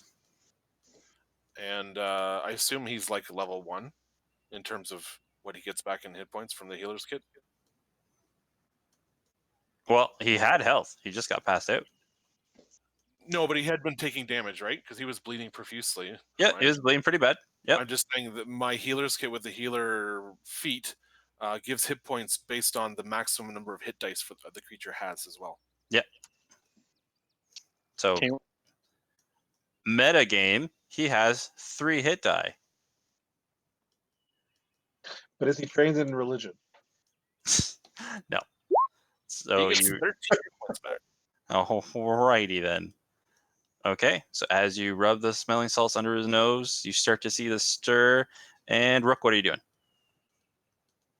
I'd like to sidle up pretty close to that guy. Okay. Just in case he makes any quick moves. All right. Just making sure you were in the room with all of them. So, Emerus, Garth, Cinder, and Rook, and Father Emerus, you're all in the same room, correct? Yeah. Yes. Okay. So as you do the rubbing salts, gonna roll 3d20, 2 good, 1 bad. All right. You all of a sudden you see him burst up out of his bed, still all wrapped up, and you hear him, "No, I didn't mean to do it. It was an accident." And he's in a cold, very cold sweat. Cinder's gonna run up to him and kind of like kneel down. Is he like standing? Is he seated? Where do we put him? Well, he's tied up, laying on a bed. Oh, he's laying on the bed now. Okay. Yeah, he kind of like shot up sitting motion. Okay. Cinder's gonna like run up to the bed and kind of like kneel down beside the bed and like put her hand on his arm and be like, "It's okay. You see he like leans into your shoulder and he's just sobbing uncontrollably. It's okay." She's gonna like wrap her arm around him and like rub his back. I lean in. I say, Tylor, I've given you a protection spell. You have the ability to fight back whatever this possession is. If you can, try to fight it. I don't know what it is. I don't know. And Cinder, since you're so close to him, you see on the back of his neck that the one side that was faded is completely gone, and the side that is was very bolden, very well drawn out, seems to be fuzzy a little bit, but it almost kind of just seemed like fading in and out. That it's very bold, well drawn, and then kind of fuzzy. Very bold, well drawn, and kind of fuzzy on the back of his neck. It kind of seems to be shifting. Could I just look at his hands and see if he has any marks from where he ripped out the iron stake? With it, he's bleeding very profusely, but where he is, yeah, his hands, it almost looks like a rope burn on his hands. So when he was trying to pull it, it seems that whatever was helping him pull it out was much stronger than what his normal strength is, and he messed up his hands. Do I notice Cinder looking at his neck? I don't know if Cinder's actually looking at his neck. That's up to Cinder. It's just she would notice it since he's held up to her thing. So that's up to Cinder. Cinder wouldn't be looking at it. It would have been like she noticed it as she was like rubbing his back, but her gaze would be kind of forward and just like comforting him as she's rubbing his back. So as they're all going there, and Cinder's holding him closely, Father Hogum, Tylor, I heard about you having the nightmares as well. I'm sorry I didn't come to you sooner. Can you tell us about what was happening? He's just crying deeply into Cinder's shoulder, just speaking very lightly. I was in the woods, and I didn't mean to, but there was a small little creature, and I thought at first it was an animal, and when I shot it, I noticed it was like a type of person, but all deformed, and it's not like anything I've ever seen before. And it's just he's sobbing in between his words. He's just sobbing uncontrollably. Anybody want to say anything? When did this happen? When did you encounter this creature? About a week, maybe a week and a half ago. I didn't tell anybody. I buried it out in the woods. There was things going on, and I didn't think this would matter at all. And then it came. It was always there, watching whenever it get real dark or whenever I'm in the shade of the trees. It'd just be there. That smile, that sinister smile. I turned to Father Hogum. Is that about when the Fey activity started in the town? Oh, the Fey. About 2 weeks ago is when it first was a warning. We never got any attacks within the town, but yes, now that I think about it, that's when they did the first pillage upon the actual village. I heard warnings that they were in the region, but they didn't actually attack anybody until around that time. I'm just going to quietly, without being too abrupt, just say, of course, that's not an accusation. This was always going to happen. Yeah, perhaps, but it sounds like the town's made the first cut, so to speak. Mm, I'm not so sure. Keeps crying and Can Father. I? Yep. I'm just going to say to Tyler, none of this is your fault. Can I put a persuasion on that? Yeah.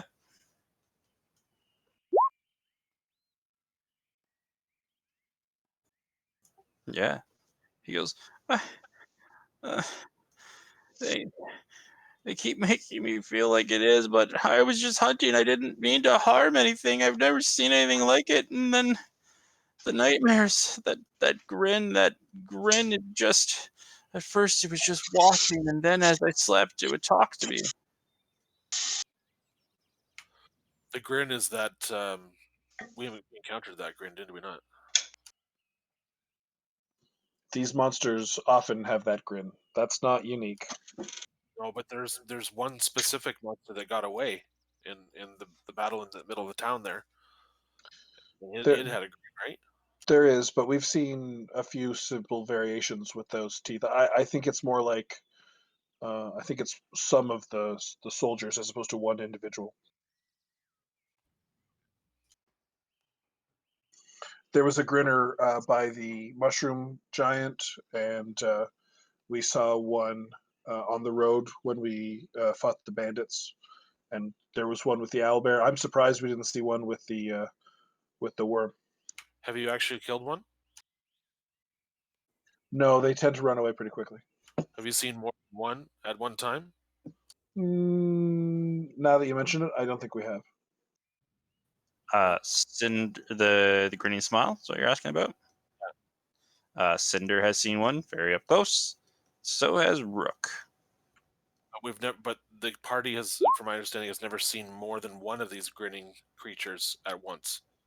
Nope.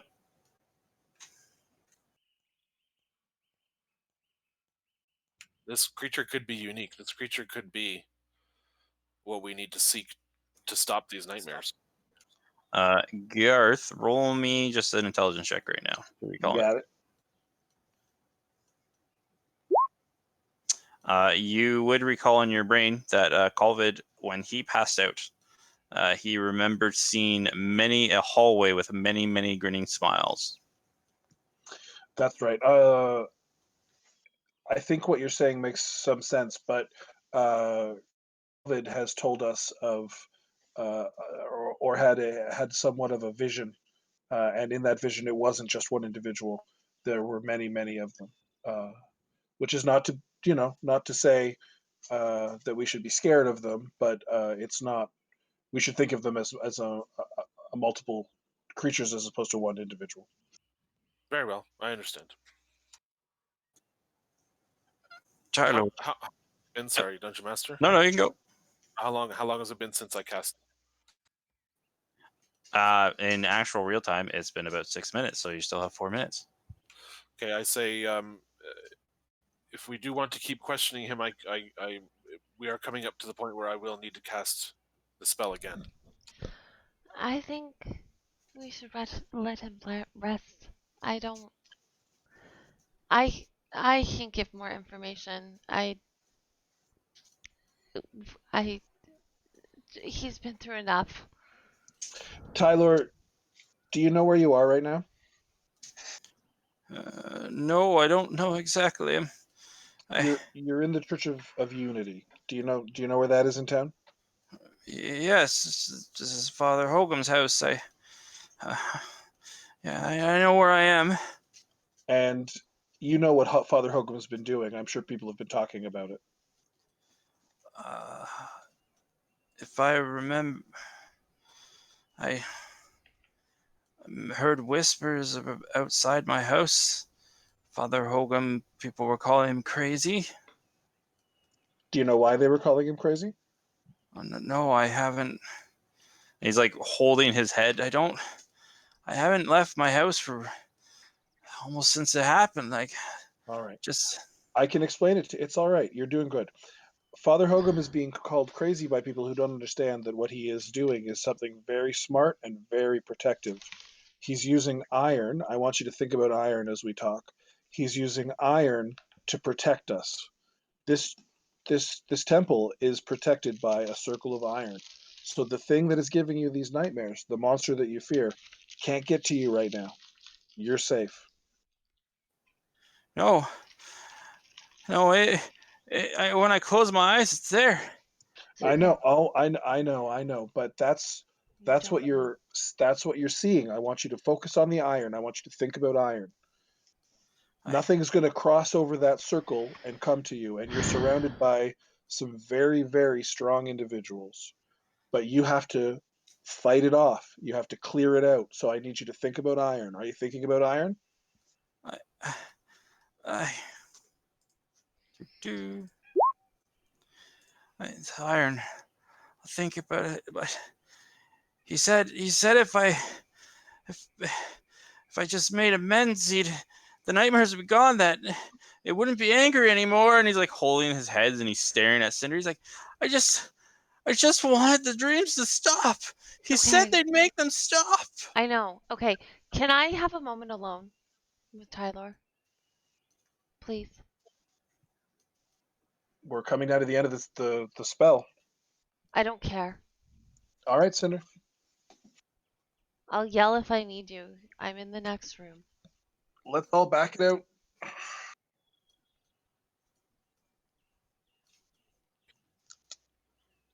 Okay. If everybody leaves, then Cinder and Tylor are in the room alone. Tylor tied up on the bed.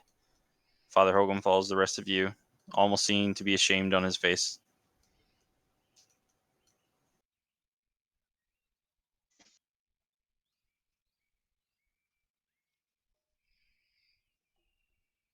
We alone now, or That's it. That's okay, it. okay. Cinder is going to move in front of Tylor and take his hands and look him in the eyes and just kind of study his eyes for a second. I felt it drop the protection spell. Yeah, like right now it's just fizzling out. You probably got a I couple just more I seconds. just turned to my companions outside of the room. Sorry, I No let them worries. know that it's now down, and then that's it. You see, so as you're staring into his eyes, Cinder, he's trying to focus on things, but you see his eyes are shifting back and forth, almost a little sporadic. You know this look when someone is waking from a never-ending nightmare, trying to figure out, play it back in their head, trying to remember things, trying to process where they are and what's going on. Hey, hi, just look at me. I'm looking, but I can feel it. I can feel him. I know, I can feel it too. You need to fight against it. I want to try so hard. Roll me a perception check, Cinder. Okay.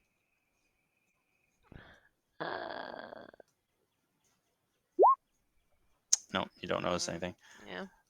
And he's just sitting there and he's just bawling out with tears. I never meant to hurt anybody, but the deal was whenever I was asleep. But now he does it when he feels like it. I know, it's okay. I've been plagued by nightmares too. I hear the same voice you do. You do. I do. How do you? Did you make a deal as well? I didn't make a deal. I refuse to make a deal. I should have known better, but he said the one with the grin. He called it a vile barber. He said that he protects the Fae, and when someone murders them, he finds them. It's okay. In your nightmares, what do you see? I see a tree with pink flowers, and then there's a giant knot that goes completely dark. And inside that tree is just Man, he's standing in front of a mirror. He turns out, he talks to me, and he tells me,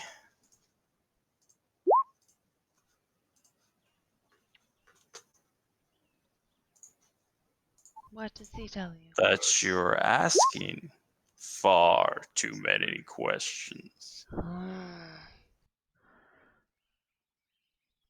I will ask as many questions as I like. Oh, that is well and fine. But I'm telling you, the clock is ticking. This one here has a contract. And I'm not done with him yet. You will be done with him. Let him go. It seems that this is the most I can do currently, but time will tell. Are you done with him for now?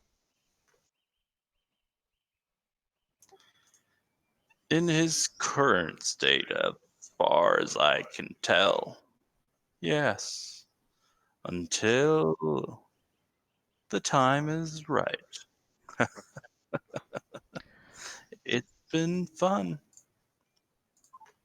She will look in his eyes again and be like, I will get you. You hear no voice, but you see all of a sudden the eyes go back to normal. And Tyler's looking at you, just tears streaming down his face. I'm so sorry. You're okay. You're okay. It's okay. And she'll like kind of like take him into her arms and just rub his back. And you see that the side that was gone is slowly flickering every so often. But the side that was fading is once again back to a full tattoo.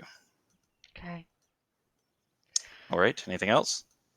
For me, no. As Cinder's having the conversation, what are you all doing outside? Just waiting for the high sign to come back in. All right.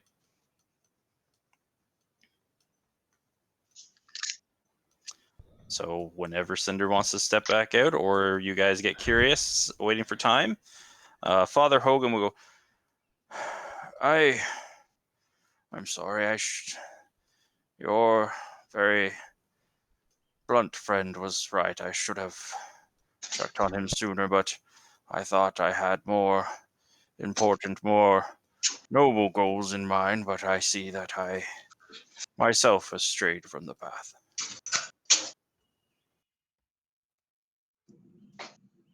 It's good wisdom, and better now late than never. All right. No one else is doing anything. It's Um, up to you guys. I will.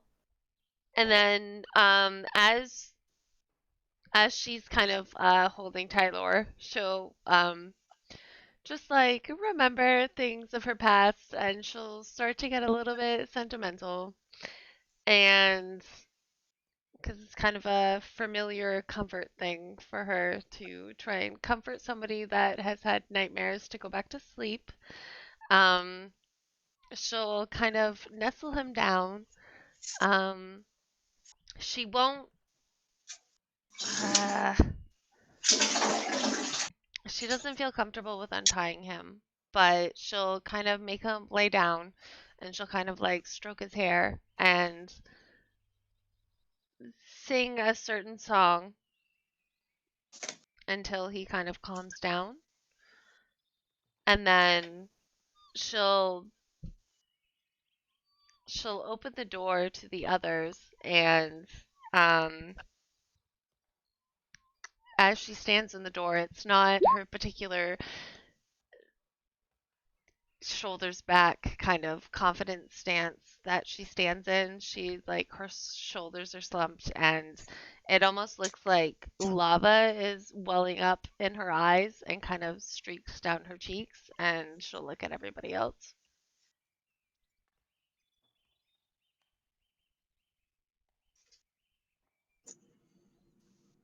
Did he fight it off?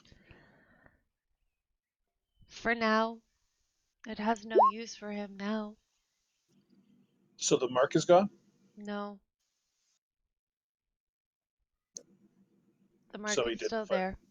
So he didn't fight it off. The creature has no use for him now. Did the creature tell you that he has no use for him? Yes? Do you believe everything that the creature tells you? Yeah, it's the same creature that speaks to me. It's enough for me.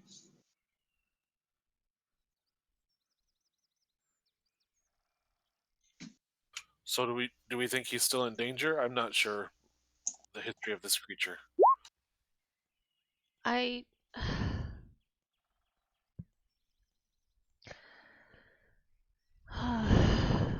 Perhaps we need to have a chat. Well, I think we should probably bring Lady Varys in and get everybody up to speed. I don't And want to we should. share this with Lady Varys. Is it related to our current quest? Yeah, but it's also very personal to me, and I don't want to spiel it out to everybody that's willing to listen. Well, either whatever you wish to share is up to you, of course. But we do need to fetch Lady Varys, and It's personal. of course, Okay. and you don't need to share it at the moment. To fetch Lady Varys and talk about what Garth has proposed. Yeah, that's whatever. That's fine. You two are talking about completely separate things. Right. I came to that conclusion. Good. Okay, so we're all on the same page. We need to rest. We need to stay here. We need to definitely go get. We need to go get that chef that we keep forgetting about, making sure she's with us and safe behind the iron. And our first step after taking a long rest will be collecting Lady Varys. If while we're resting, if any of us want to have conversations about who we are and where we come from, now that we've sort of faced death with each other a couple of times, I think that'd be a good time to do that while we have a roof over our head and I want to iron go to the bars. tavern. If you guys want to stay here, I'm taking my alheld over the tavern. You guys can do what you want. Okay, grab short stuff while you're there. Oh, yeah, sure.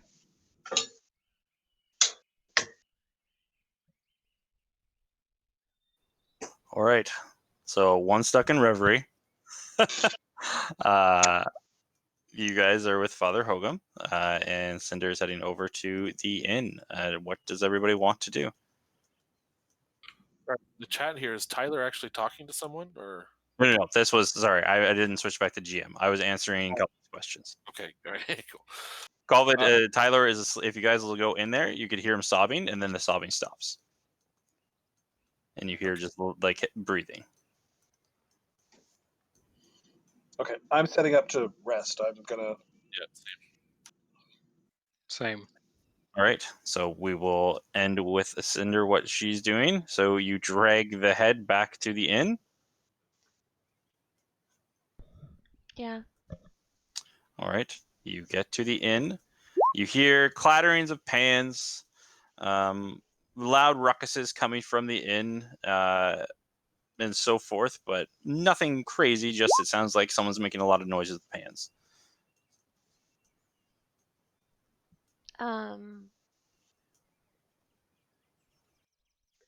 Is there was there just a bar, or was there like an entryway person, or There was an entryway lady in the front, and then there was the tavern and inn. So she watches for people who are looking for rooms, and then there is the bar and like tavern area.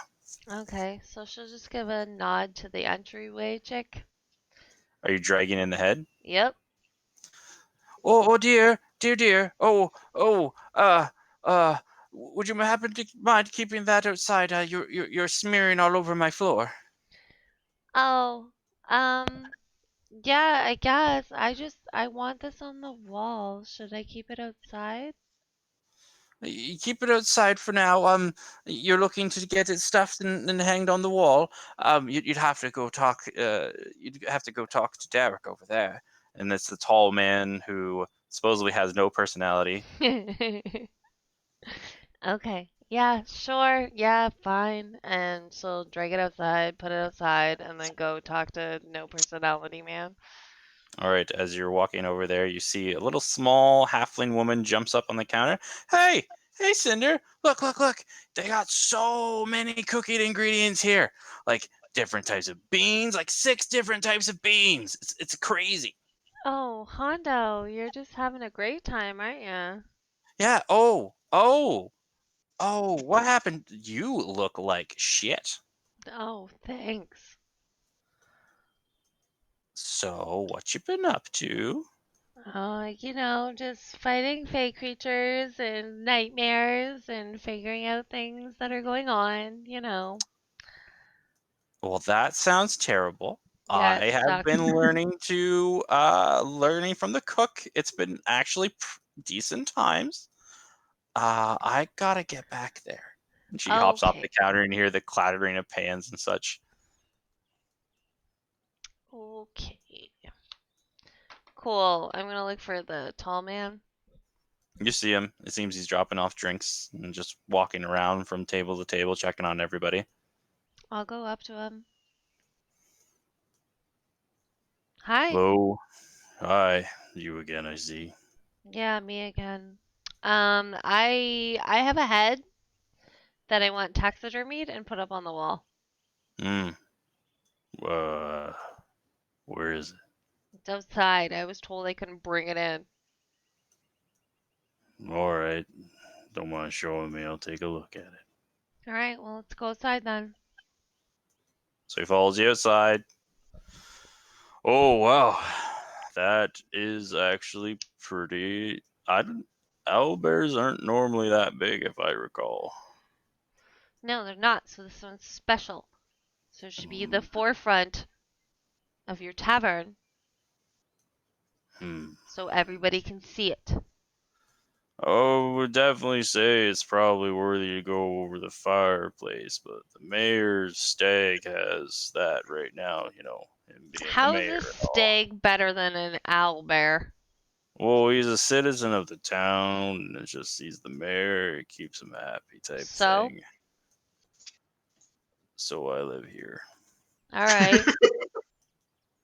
Would it take some So coin to get it on the top of the fireplace? roll me a persuasion check. Mm, So I live here. That's not. Maybe a little bit of coin could probably. I could maybe say it's out for cleaning for a while. For a while? No, I want that there permanently. Well, for a while means it's probably not coming. So, permanently. If you need me to say permanently, I I'll say it. do. It'll be up there permanently. Good. I also have this picture that I want Okay. framed and beside it, and she'll pull out the picture that Garth did of her with the head. Well, that's very. Is that how it actually happened? Oh, you bet your fine ass it is. Alright, so you want this stuffed up, put up. What name should I put on the black? You can just put Cinder, Alright. professional bounty hunter.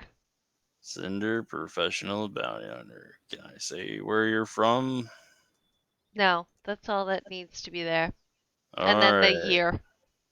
there, got it. And the painting, just put it up, or do I need to do something special with it? You just need to frame it and put it up beside it. Alright. To tick off the mayor, let's say 15 gold. We call it Mhm. even. Mhm. Yeah, that's fine.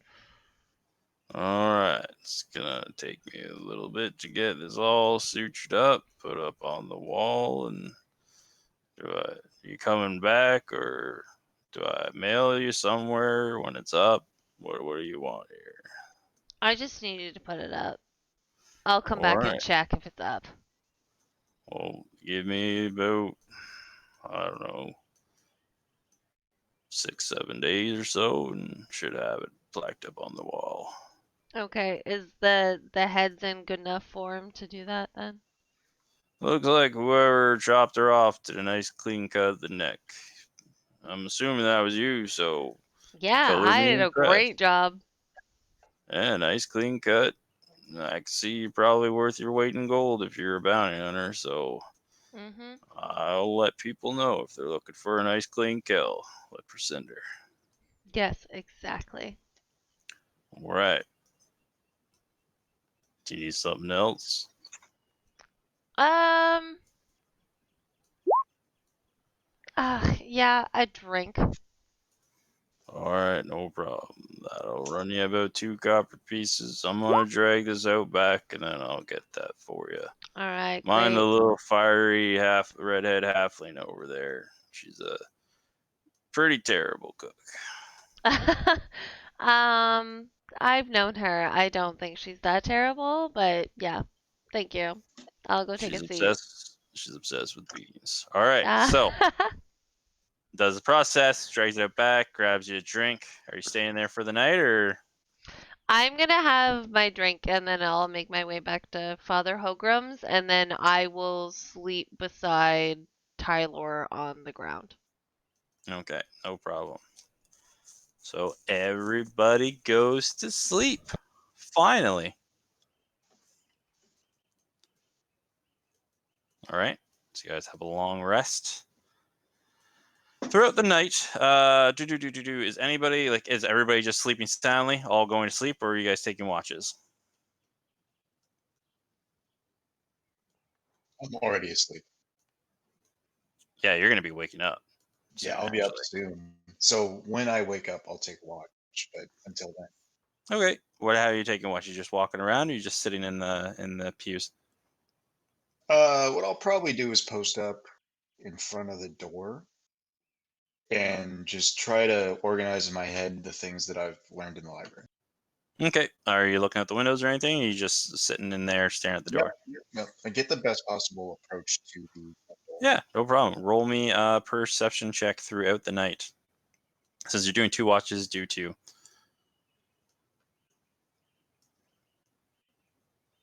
The surface is really not very good. Perception, right? Yep. Yeah, roll 20 is being a dick for me right now. And just roll one more time. One more time. Okay. Yep. All right. So as you're sitting there looking at the window, you see out of the darkness comes a smiling grin. And you see standing outside the gate. 1 second.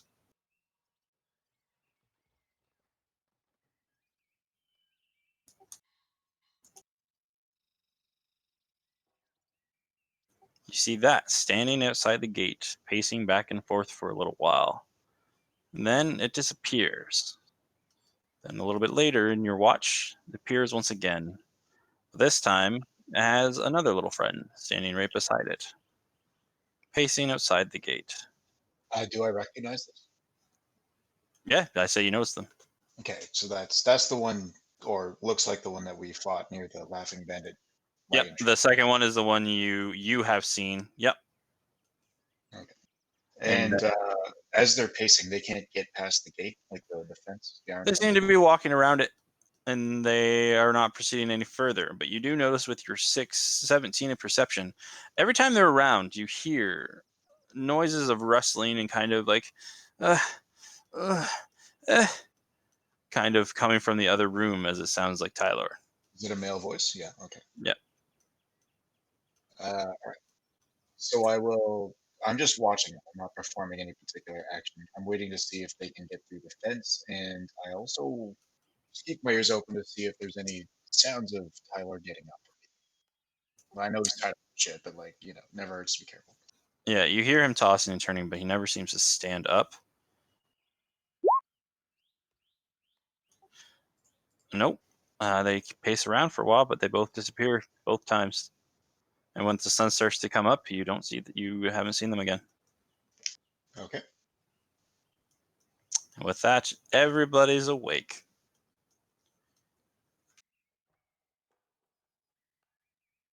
Varys is not here yet, right? No, she's not coming by herself. With that, I will say that actually Cinder didn't sleep. Shouldn't well. Yeah. So if I have Okay. to take a point of exhaustion or whatever it is, Roll my yeah. Constitution saving throw. Okay, just give me 1 second. It's your first day, so it's a 10.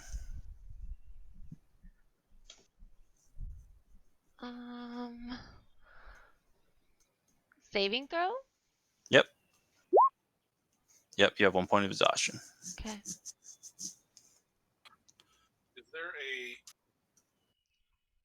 Is there a way to quickly like activate a long rest for my character sheet? I don't know if there's not like 1 second. I don't know if Roll20 has that. Also, on top of that, where do I put that exhausted thing, or is that just something I have to take care of? You just have to take care of it. Okay.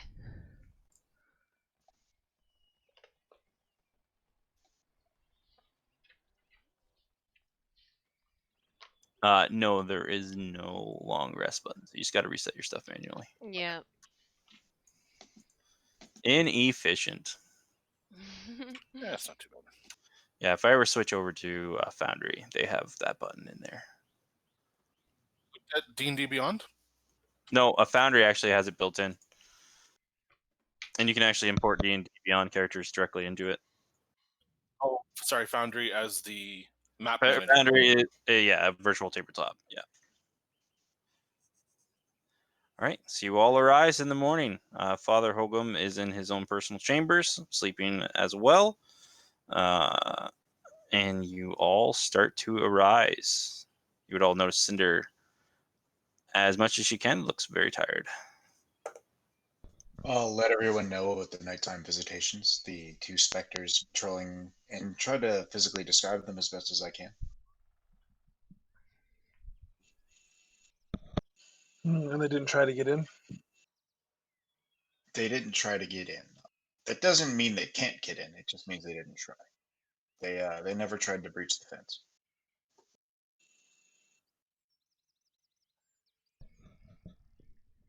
That's good. Tylor seemed to react to their presence, though, so that's the thing we got to keep an eye on. By the way, do you still have that ink on him? The mark? Yeah, it's when Emrys did the spell, it flickered in and out, but as it faded, the half of the symbol came back. Can you describe the fading in and out? It was like half. So the tree symbol. Yeah. So like imagine it cut in half. So half of it wasn't there, but the half that was there, flickered in and out, and then it became solid. Grim, can I do an insight check to use some of my knowledge about what I've read before to see if that's some kind of proof of contract? It would not be insight. It would be either Arcana or Arcana religion. Let's try Arcana. Is that okay? Yeah, or yeah, either one. Oh no. Can I volunteer to help him? Would have had to been before the roll. Just because he was Would processing it it, have I been didn't before know the if he, roll? what. I mean, What? I can't say I see you thinking about things, so I And jumped in to that's it. think about So things with you. that's Yeah, I that's didn't. I didn't. unless he verbally went out and was thinking out loud. I can't really say you can help him with it by going, I will psychically meta in your brain. All right. So instead of that, You I'll look like you're ask. thinking about something there, Calvin. What do you got? Can I say that now, or is this past tense? You can do whatever you guys want. I'm I just came.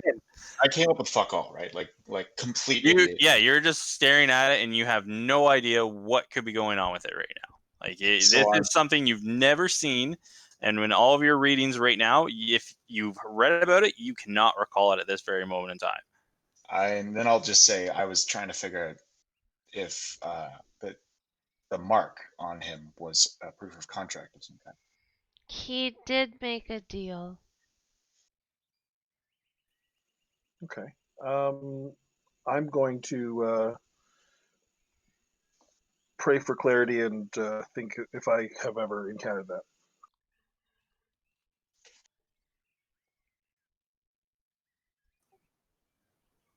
Arcana or religion, whatever you want to do. It's rolling the dice real slow. Yeah, roll 27 problems. There you go. Whoa! 23. You have with yours, you've heard folk tales because you're more of like let me know Word if on the I'm street getting stuff. drunk, Garth. Yeah, exactly. Yours is not more book learning, as in just you are the gatherer of stories and tales and such like that, right? I'm not like Garth's not against books. Like Garth likes books, but they're not the primary. Yeah, they're not readily available to him in like his travels. Is more what I'm saying, right? Like, not that you hate books. It's just this is more how you would get your knowledge. If I'm remembering your backstory correctly. Sorry, you cut out. Just remembering your backstory correctly, your way of gathering information, you didn't have huge access to books, so it would be more what you heard along the road and stuff. Yeah, Garth likes stories as much as they like books. Like it's a bit of a pastiche of everything. Okay, was just trying to understand how your character would know this. That's all.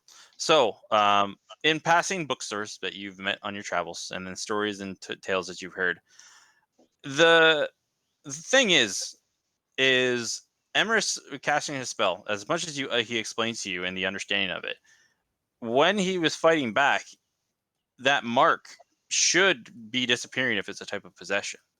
This one here, and you've heard in the past that people who sometimes make contracts or deals with creatures have a brand upon them. And this one here, it's not fading, and even with Emerus's protection from the evil, it almost seemed to disconnect the influence of what is in a contract with him, but the contract still stands. So if we're talking about was he willing or not willing, something like that might okay. I will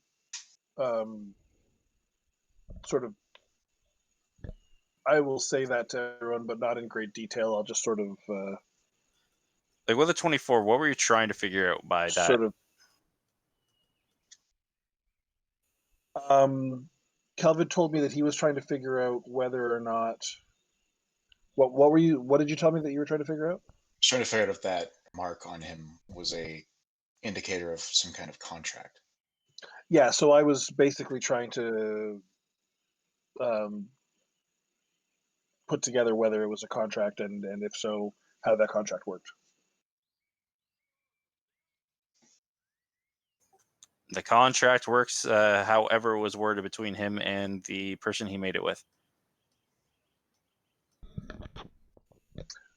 Right. So I obviously wouldn't be able to glean any actual specific details of that. That would be pretty impressive. But I do know that it's definitely contractual, not unwilling possession. We don't. He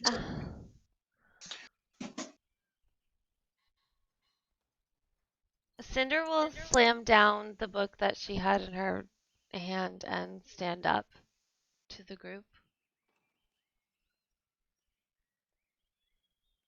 I'll look at her a bit startled. I feel like I need to say some things. Okay. I don't want to. But the reason why I went after Tylor is because what happens to him is what happens to me.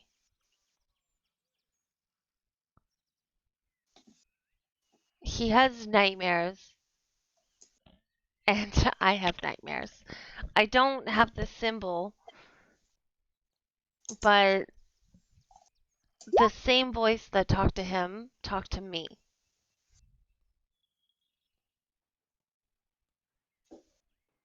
And although a deal was not struck, which deals apparently are what's important. Um, I have. And she kind of like rubs her face, like, oh god, I don't want to do this. Um,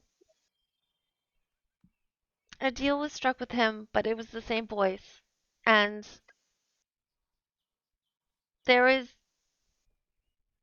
something inside of me that is trying to get out. And, Can you? alright, I know that doesn't make sense to any of you, but in the order I'm in, we're all expected to make deals with a fiend or some sort of character. I refused to make a deal. So the entity is trapped within me. And it seems like Tylor made a deal with the same entity. It was the same voice I heard that Tylor was speaking to.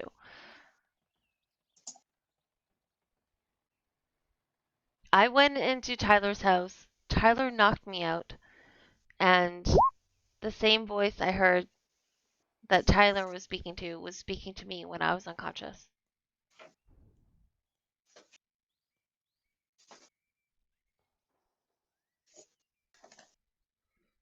My character will look at Garth and ask, "Is there any way we can verify? Is there anyone with anything who can figure out the source of this communication? There's got to be a way that they're doing it." Why are you looking at him to say that? I'm the one that's saying this to you. You didn't seem like a magic user. Ah, okay, she'll just sit back down and cross her arms.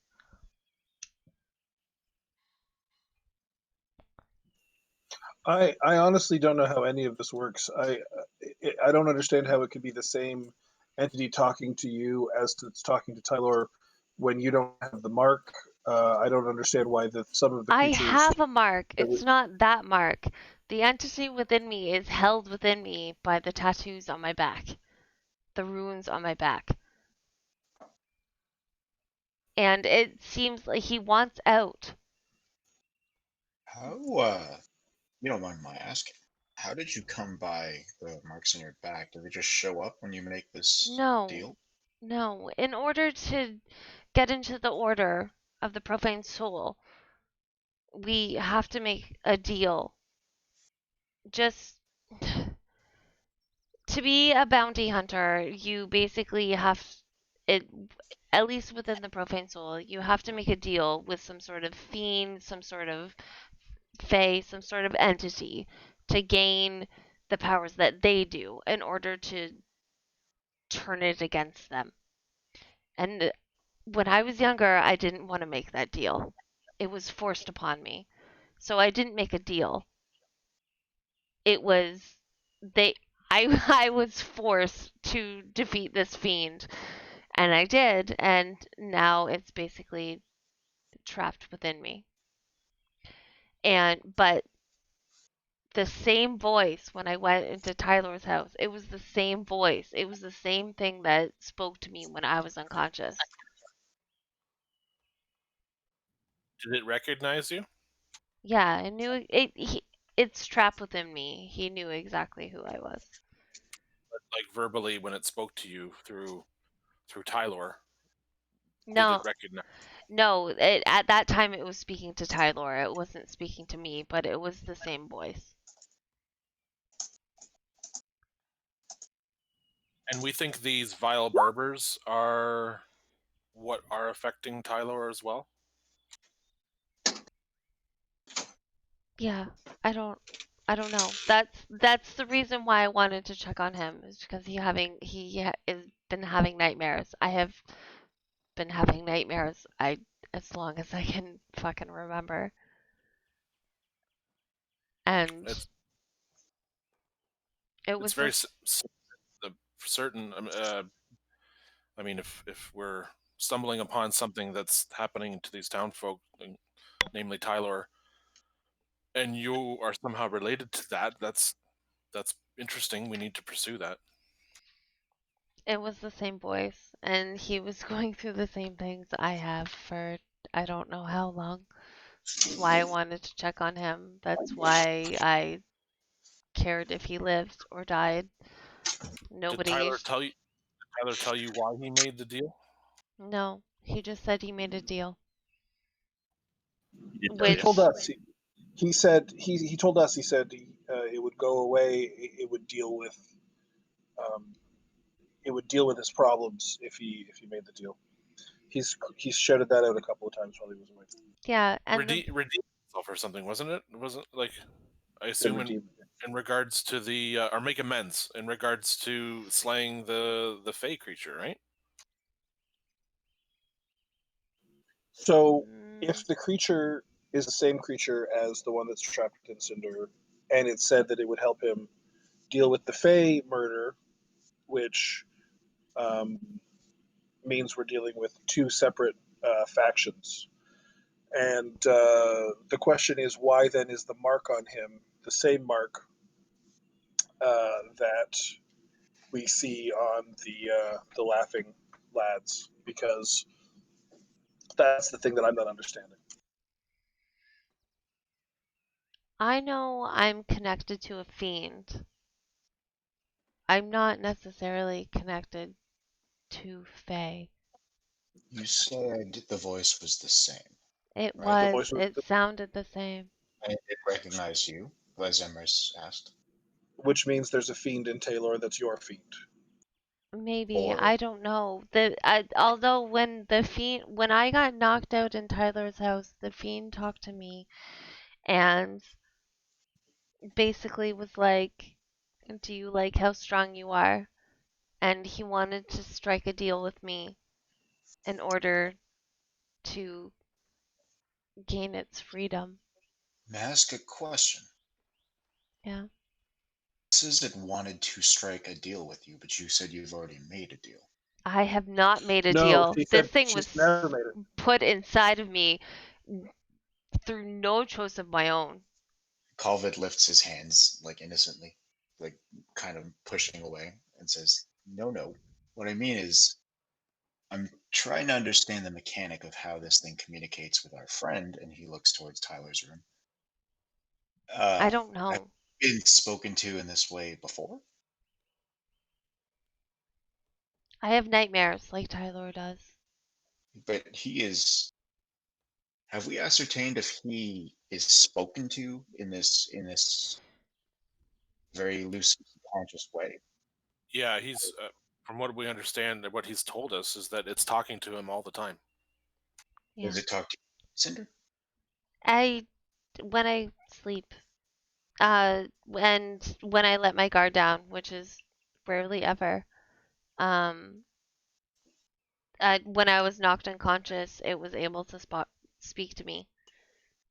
So And this, sometimes when I sleep, it speaks to me. so this has happened before, and it's the same voice. It's the same voice. I would I like to. sorry. I'm sorry. Go ahead. No, go ahead. Okay. I would like to posit, and I'll look at Garth, that maybe these things have a handler or a greater presence, a greater being who controls. Perhaps this is kind of a puppeteer sort of move. We need an expert opinion on this, and Lady Varys, I think, can provide some insight. I don't. Did we even DM? Did we even talk about with the rest of the party about the uh, the soldier that she had in her hut? Nope, you guys No, haven't. And give me one sec. So I'm I'll, just going to steal Garth for a second.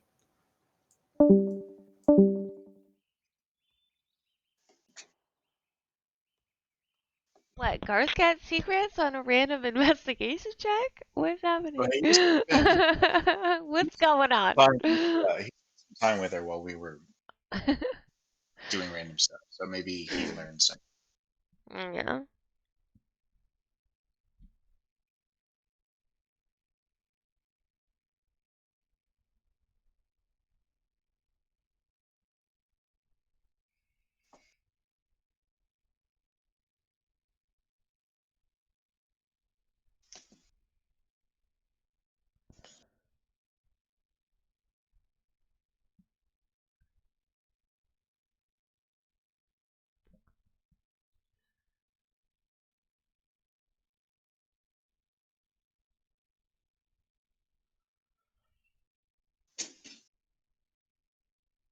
Is what I'm saying make sense, or is it like confusing?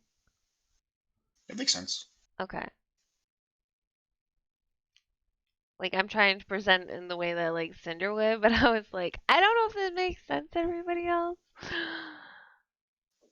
I mean, as much as it can, considering we're not in Right. that. Yeah, So yeah. I think you described it well. What, you have My no real life guys, experience of being possessed by fiends? Come on. Shit, no. Personally, no. Oh my god. my guy's a little more interested in figuring out how it's talking to you, because there's got to be a way. Like it doesn't just show up in your head. Nightmares, yeah. It's literally trapped within me.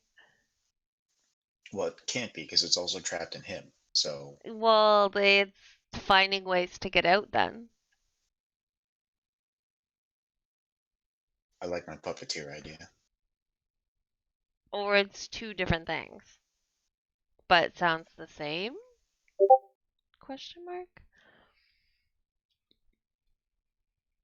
Yeah, 'Cause that's yeah, what I I'm going. made sure that yeah, I like double checked. I was like, is it the same voice that's coming out of Tyler that was coming out of me? I double checked. And it is. Was it the same voice that the owl had also talked in? No, it wasn't. No.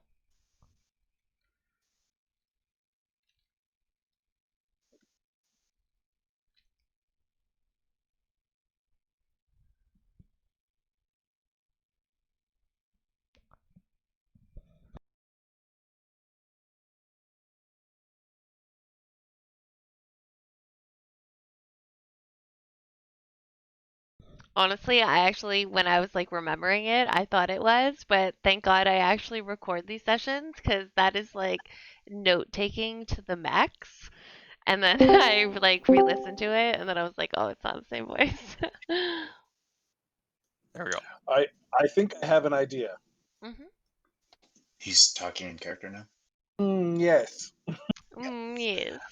Um, I don't think it matters. I think we're worried too much What? about what is possessing Tylor. The important thing is Tylor is safe. Tylor is behind Iron, and as long as we can make sure that he stays that way, we can continue dealing with the hag. We can continue dealing with Whoa, the champion of heck, bandits. what? Ah, so there is bigger things going on than just this one poor boy. And that's why we're taking Lady Varys out into the woods, and that's why we are going to stop nightmares from happening all over the town, and hopefully, and I don't want to be too braggadocious here, but save the entire nation from the deal that it made with the Fae many generations ago. Not What? Possibly too even the bad. universe. Garth. This is what Yeah, I want to saying is we need to talk to Lady Varys because there's a lot Yeah. more at stake here. Garth, And did you just figure this all out? Like all of a sudden? Like what I was, what brought you to this? I've been thinking about it since we woke up, and I've been mulling it Yeah. over, and I think I've just finally, I think I've put some things together. So Tyler's okay? He's as For okay as the now. rest of us.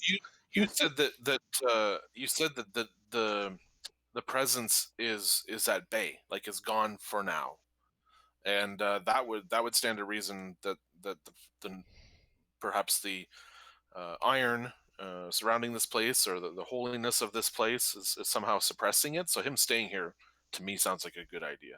He Yeah. continues to be bothered by visitations of whatever these toothy grinned things are, though, as evidenced by my observations last night. Yeah, but they didn't. How can we They be didn't sure enter. that they can't affect any more than they did by just making him toss and turn in his sleep? That's kind of I will say again, we have 1 day before the attacks start, and I will remind you that the time period before the attack started included an owlbear and a gigantic large intestine.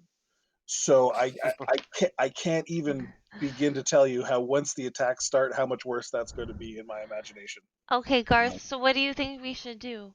We should put on our backpacks and put on our good boots, go find a druid who almost died yesterday, go pick 7 flowers, kill a night hag, and Wait, knock on the door 7 of a mansion. flowers? Yes, we definitely need 7 You flowers. haven't explained the hag, and why do we need 7 flowers? Okay, Father Hogarty is his dreams are Hogarty. Father Hogarty's dreams are Father being Ho-Ho. bothered. Father Hoji is being bugged by night hag dreams, and they're at the tree that Lady Varys knows how to get. I can only remember one person's name at a time. I'm sorry. And right now it's Father Lady Varys. Grogru. Brother Kogru. Goo goo. So we need to deal with that night hag, and also there's a mansion, and in that mansion, probably King of the Bandits. Deal with him too, but also 7 flowers so we can make a potion to clean out Lady Varys's bathtub because it's full of No. it's full. Not quite. She needs us to collect flowers to create a tincture potion of some kind that will help those afflicted by this wood plant growth thing in their bodies. I believe you've seen some on the road. Yes. And one of the soldiers we're actually looking for, of the party of soldiers, in her hut right now with that affliction, and she needs us to retrieve these flowers to create a potion to help him, and also perhaps maybe we could carry a potion or two with us to help us if we get afflicted by it. As I said, get that guy out of her bathtub. So that's what we need to do. I'll just shrug and go along with Garth. I begin collecting my things. Same. So are we just going to leave Tylor here tied up with No. Father Hogum? No, that we should leave that up to Father Hogum. Yeah, 'cause he's so good at his job. As you Well, say that in the doorway, you see Father Hogum. It seems you're all awake and have been making your plans. I can watch after Tylor. I still fear he may be a risk to himself and many others, so I'll keep him bound at the feet and the hands, but I will feed him, wash him, make sure he is okay. And as soon as you inform me that whatever threat is gone, I'll make sure he's safe until then. I think that you've made a good decision. Cinder's gonna give him a look. Like, you Alrighty. better fucking do the things that you're saying. Roll intimidation. Rah. Anything to do with charisma sucks. Roll insight into Father Hogum's promise and hopefully get some of that. Yeah, roll me an insight as well. Telling Roll the truth, 23. he's fine. He's gonna do what he's saying. I'm positive. I am certain of it. With your insight, so at first he seems very sincere. As Cinder gives him like a very big stare down, it's out of trying to make amends, and partially he's afraid that this firewoman might kill him. Okay, I won't reveal that information, but yes, Father Hogum can be trusted. He will do it. He will do the job. He better. I would Out like of game, I find it Father Hogum gets all that crap for not looking after Tylor when I literally put 3 crossbow bolts in his chest. Yeah, I know. I like how everybody just ignores that. He just almost murdered him straight up. And like That's didn't why even Yeah, but blink. that I was like, a oh, time to put non-lethal crossbow bolts in. thing.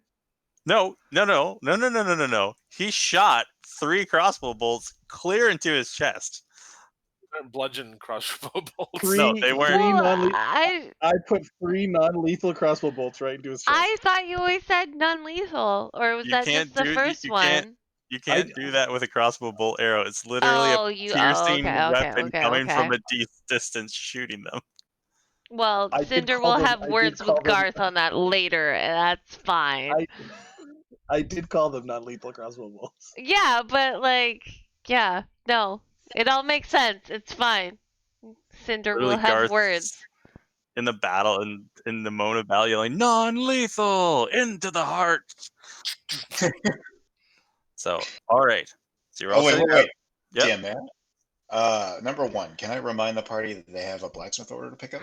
I was literally about to go through the list of Yeah, all the what things that I think time? everybody's forgetting. So you have the town mayor has no idea what's going on. You have an order for midday for your bolts, your normal bolts, Yeah. and your special bolts. Yes. You have Father Hogum. You've dealt with him. That's the thing. So you are Lady Varys. You're supposed to meet up with her. And I think Garth totally forgot about selling his wares, but that is all up to you. So that is kind of what you guys have going on currently. I did not forget about selling my wares. I was just waiting for a less apocryphal time to do it. Oh, I assume that, but I'm just going over the list of things you guys got burning in the fire at the moment, and that is what is happening. So you guys can do what you wish. Much appreciated, but I promise you I'll never forget about selling dresses. Oh, you have dresses? Never mind. Oh, yeah. I Okay, don't care. so pass through. Do you guys just want to wait till midday to go see Lady Varys? Yeah, can we? Yeah, for sake of brevity, just. Well, Yep. why don't we go see her first? Just maybe not. I guess we want to leave with her, right? Yeah, brevity. I go pick up my crossbow bolts, that whole thing, and then we'll go plot wise. Just wanted a quick chat with Hogan, if that's okay, Grim. The contents of our DMs the last time that I did all the research. Yep. Can I just relate that to him quickfire and see how he reacts? With it, quickfire going through, he looks at you and he will go down and dig out.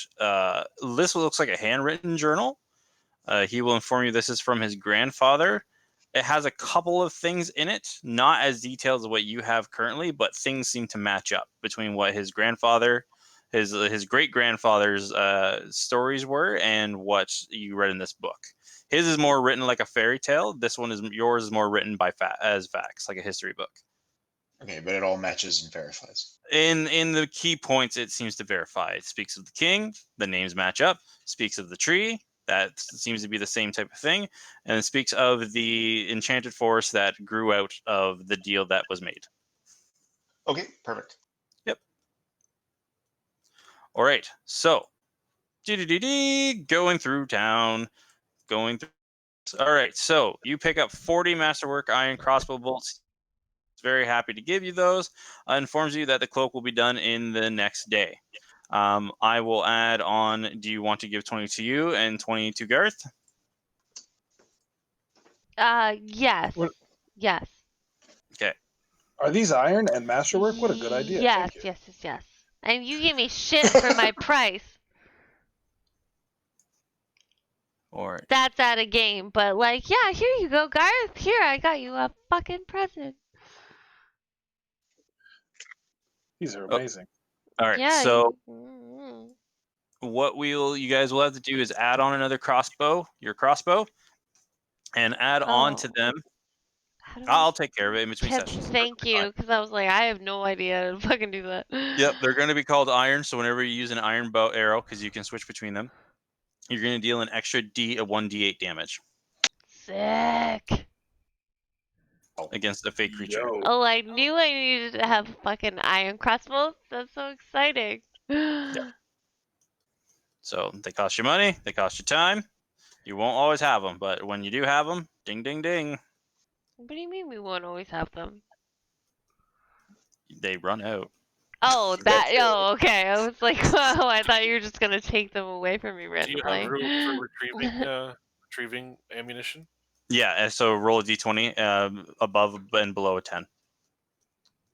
otherwise. Yeah, so broken otherwise. Do I have to do that every time, or are we just gonna like No, do we're gonna do it that in a battle. after? I keep track of how many you shoot. Like I'm just gonna do like a tick, Okay. like chart, like 1, 2, 3, Because 4, I'm 5. also very bad at keeping track It's all of good. my So regular crossbow.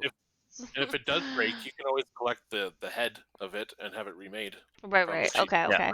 But And there then will be we certain creatures that when you shoot them, they may get corroded, such as maybe an acid worm. right. Ah, yes. But also we can get them imbued with something because of the master whatever the thing. Yep. Okay. For That's sure, not there's a cheap. few more of them in Tylor. Wow. Okay, so got that. Informed you it's going to be one more day, either the end of the day or first thing tomorrow morning for the cloak. And that's it. Okay. Where are we going? What are we doing then? Lady Varys. Lady Varys. Lady Varys. Okay, yes, Lady Varys, let's go. All right, so you all arrive at Lady Varys' house. You see her outside. She is watering her plants. It looks like she's cleaning up a bit. You see the still dead worm wrapped up. Looks a little deflated now. You see the large tunnel that's in the ground, and she's there. Turns around and sees you all approaching. Oh, hi, hello. I was getting ready to come over, but I was waiting for your big friend there to escort me into town. Change your plans. All right. As I cross the Well, threshold he's of the iron here. bars, can I feel for a change in the atmosphere and if it's similar to the one at the church? Roll me an Arcana check. I'm gonna-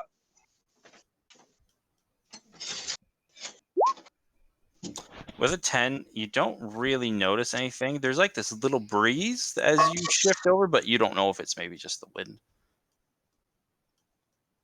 And there's no symbol, there's no like discernible.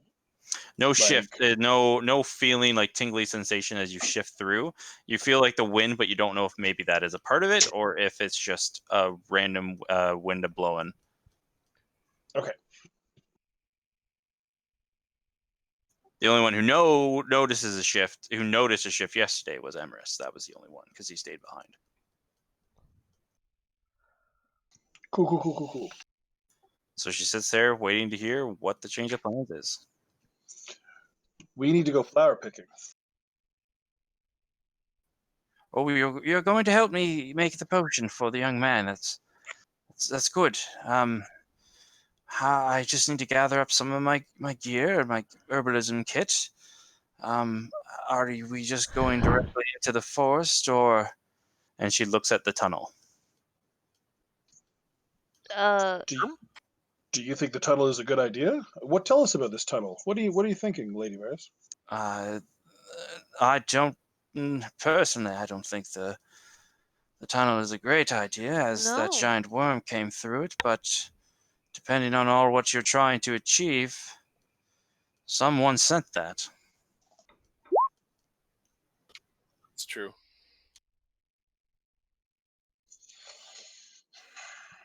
But the best way to pick the flowers would be to go through the forest. But it seems that you're all more well equipped than mostly everybody in town, and probably our only chance at fighting this off. So I leave the decision up to you. And with that choice in One of hand, the we'll end the session there. Go ahead. Bum bum bum. Over the week, you guys can decide which way you want to go. You can go through the tunnel, you can go into the forest. Fuck that tunnel. I don't fuck We're not tunnels. looking for a fight right now. We need to get those flowers, so the tunnel would probably lead to a fight. I don't want to go through a claustrophobic tunnel. I think that the tunnel would be a faster way to get to where we're going than the above ground, but Yeah. it would be minus the flowers. Okay, so It's a Little Red Riding Hood paradox. right, but okay, so it's been at this point since the owlbear had been like 2 days, 2 business days. So it's One business day. been like half a day, like including the rest of that day and then this day, or You guys are probably like a couple hours away from a day. A day? Okay. Yeah. So time is kind of the essence? That's really of the essence. Okay. This is why the DM does things. Ha. Time is literally of the essence. Okay. Alright. Yeah. I mean, I guess we can argue about that next time. You guys can argue it out over the week, and then that way you guys just be like, Yeah. no, we're going this way. And she'll be like, okie dokie, I'm an NPC. Yeah. Grim, in between sessions, can I share with Lady Varys the same information that I shared with Hogan? Which information? The books? Yeah, or the Yep. books. You can definitely do that. Did She you? won't. Sorry, Yep. go ahead. No, you go. No, I was just wondering because I was listening to the last session. So there was information that you had to give to Blind that you were going to give between sessions, and then there was information that you were going to give to Emrys and Garth between Yep. sessions. Did that transpire? 100%. Oh, okay. I just haven't had a chance to tell you guys yet. They got the list of flowers, and then everybody's keeping secrets. Oh, If you no, all that's fine. if you all just talked your information together, you'd put a lot more together. I was trying to. That was me being like, hey, so things are happening. And apparently I'm the only one that literally goes against her character and does that. And I think it was like some of us took a shit kicking more than others, and we just wanted to sleep last night. And then clearly, we were going to discuss it all in the morning, in which we did. So it wasn't really like kept from you per se. It just happened to pan out no. that way. The only two people who really needed to talk to put things together was Mel and Blind. Like, if they just talked for like 2 seconds about the same topic, it would have been like, oh, hey, huh. I came forth with my knowledge. Like Cinder No, you wasn't. didn't tell. The only thing you didn't talk about was the dream that he told you about. Well, I said nightmares and shit, and nobody seemed like real concerned with my back history. So I was like, oh, okay, nobody gives a shit. All right.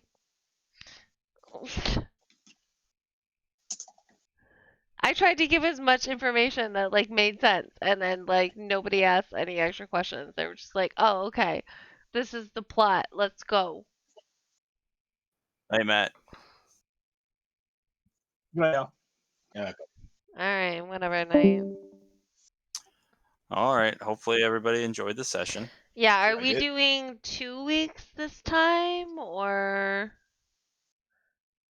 No, because Okay. I won't be here the 11th because I have a Christmas party. Okay. So one of two things is I can run another session next week, and then we go back to every other week, or we can just wait till the 18th. I'd be Probably good. be down for Yeah, I'd be okay with next week and then doing every other. Yeah, if everybody's okay, I just don't want to be like, hey, everybody, play D&D. Yeah, whatever. I think I have Friday off next week, so this should be fine. Once again, I'll send it a midweek question, Yeah, and then yeah. we'll play Yeah, from there. that's I know fine. we're all adult people, so trying to plan a week ahead is sometimes difficult. So, yep. I'm good Okay. for I've got nothing. Yeah. So Yeah, hopefully that's fine. everybody's enjoying the story so far. Oh yeah, for sure. Really well done. Yeah. And notes. I record each session, so like I don't even have to take notes anymore. I just listen to it again. Cheater. What? wait That's for like that the meeting. ultimate note taking. Which reminds me, I should probably stop this.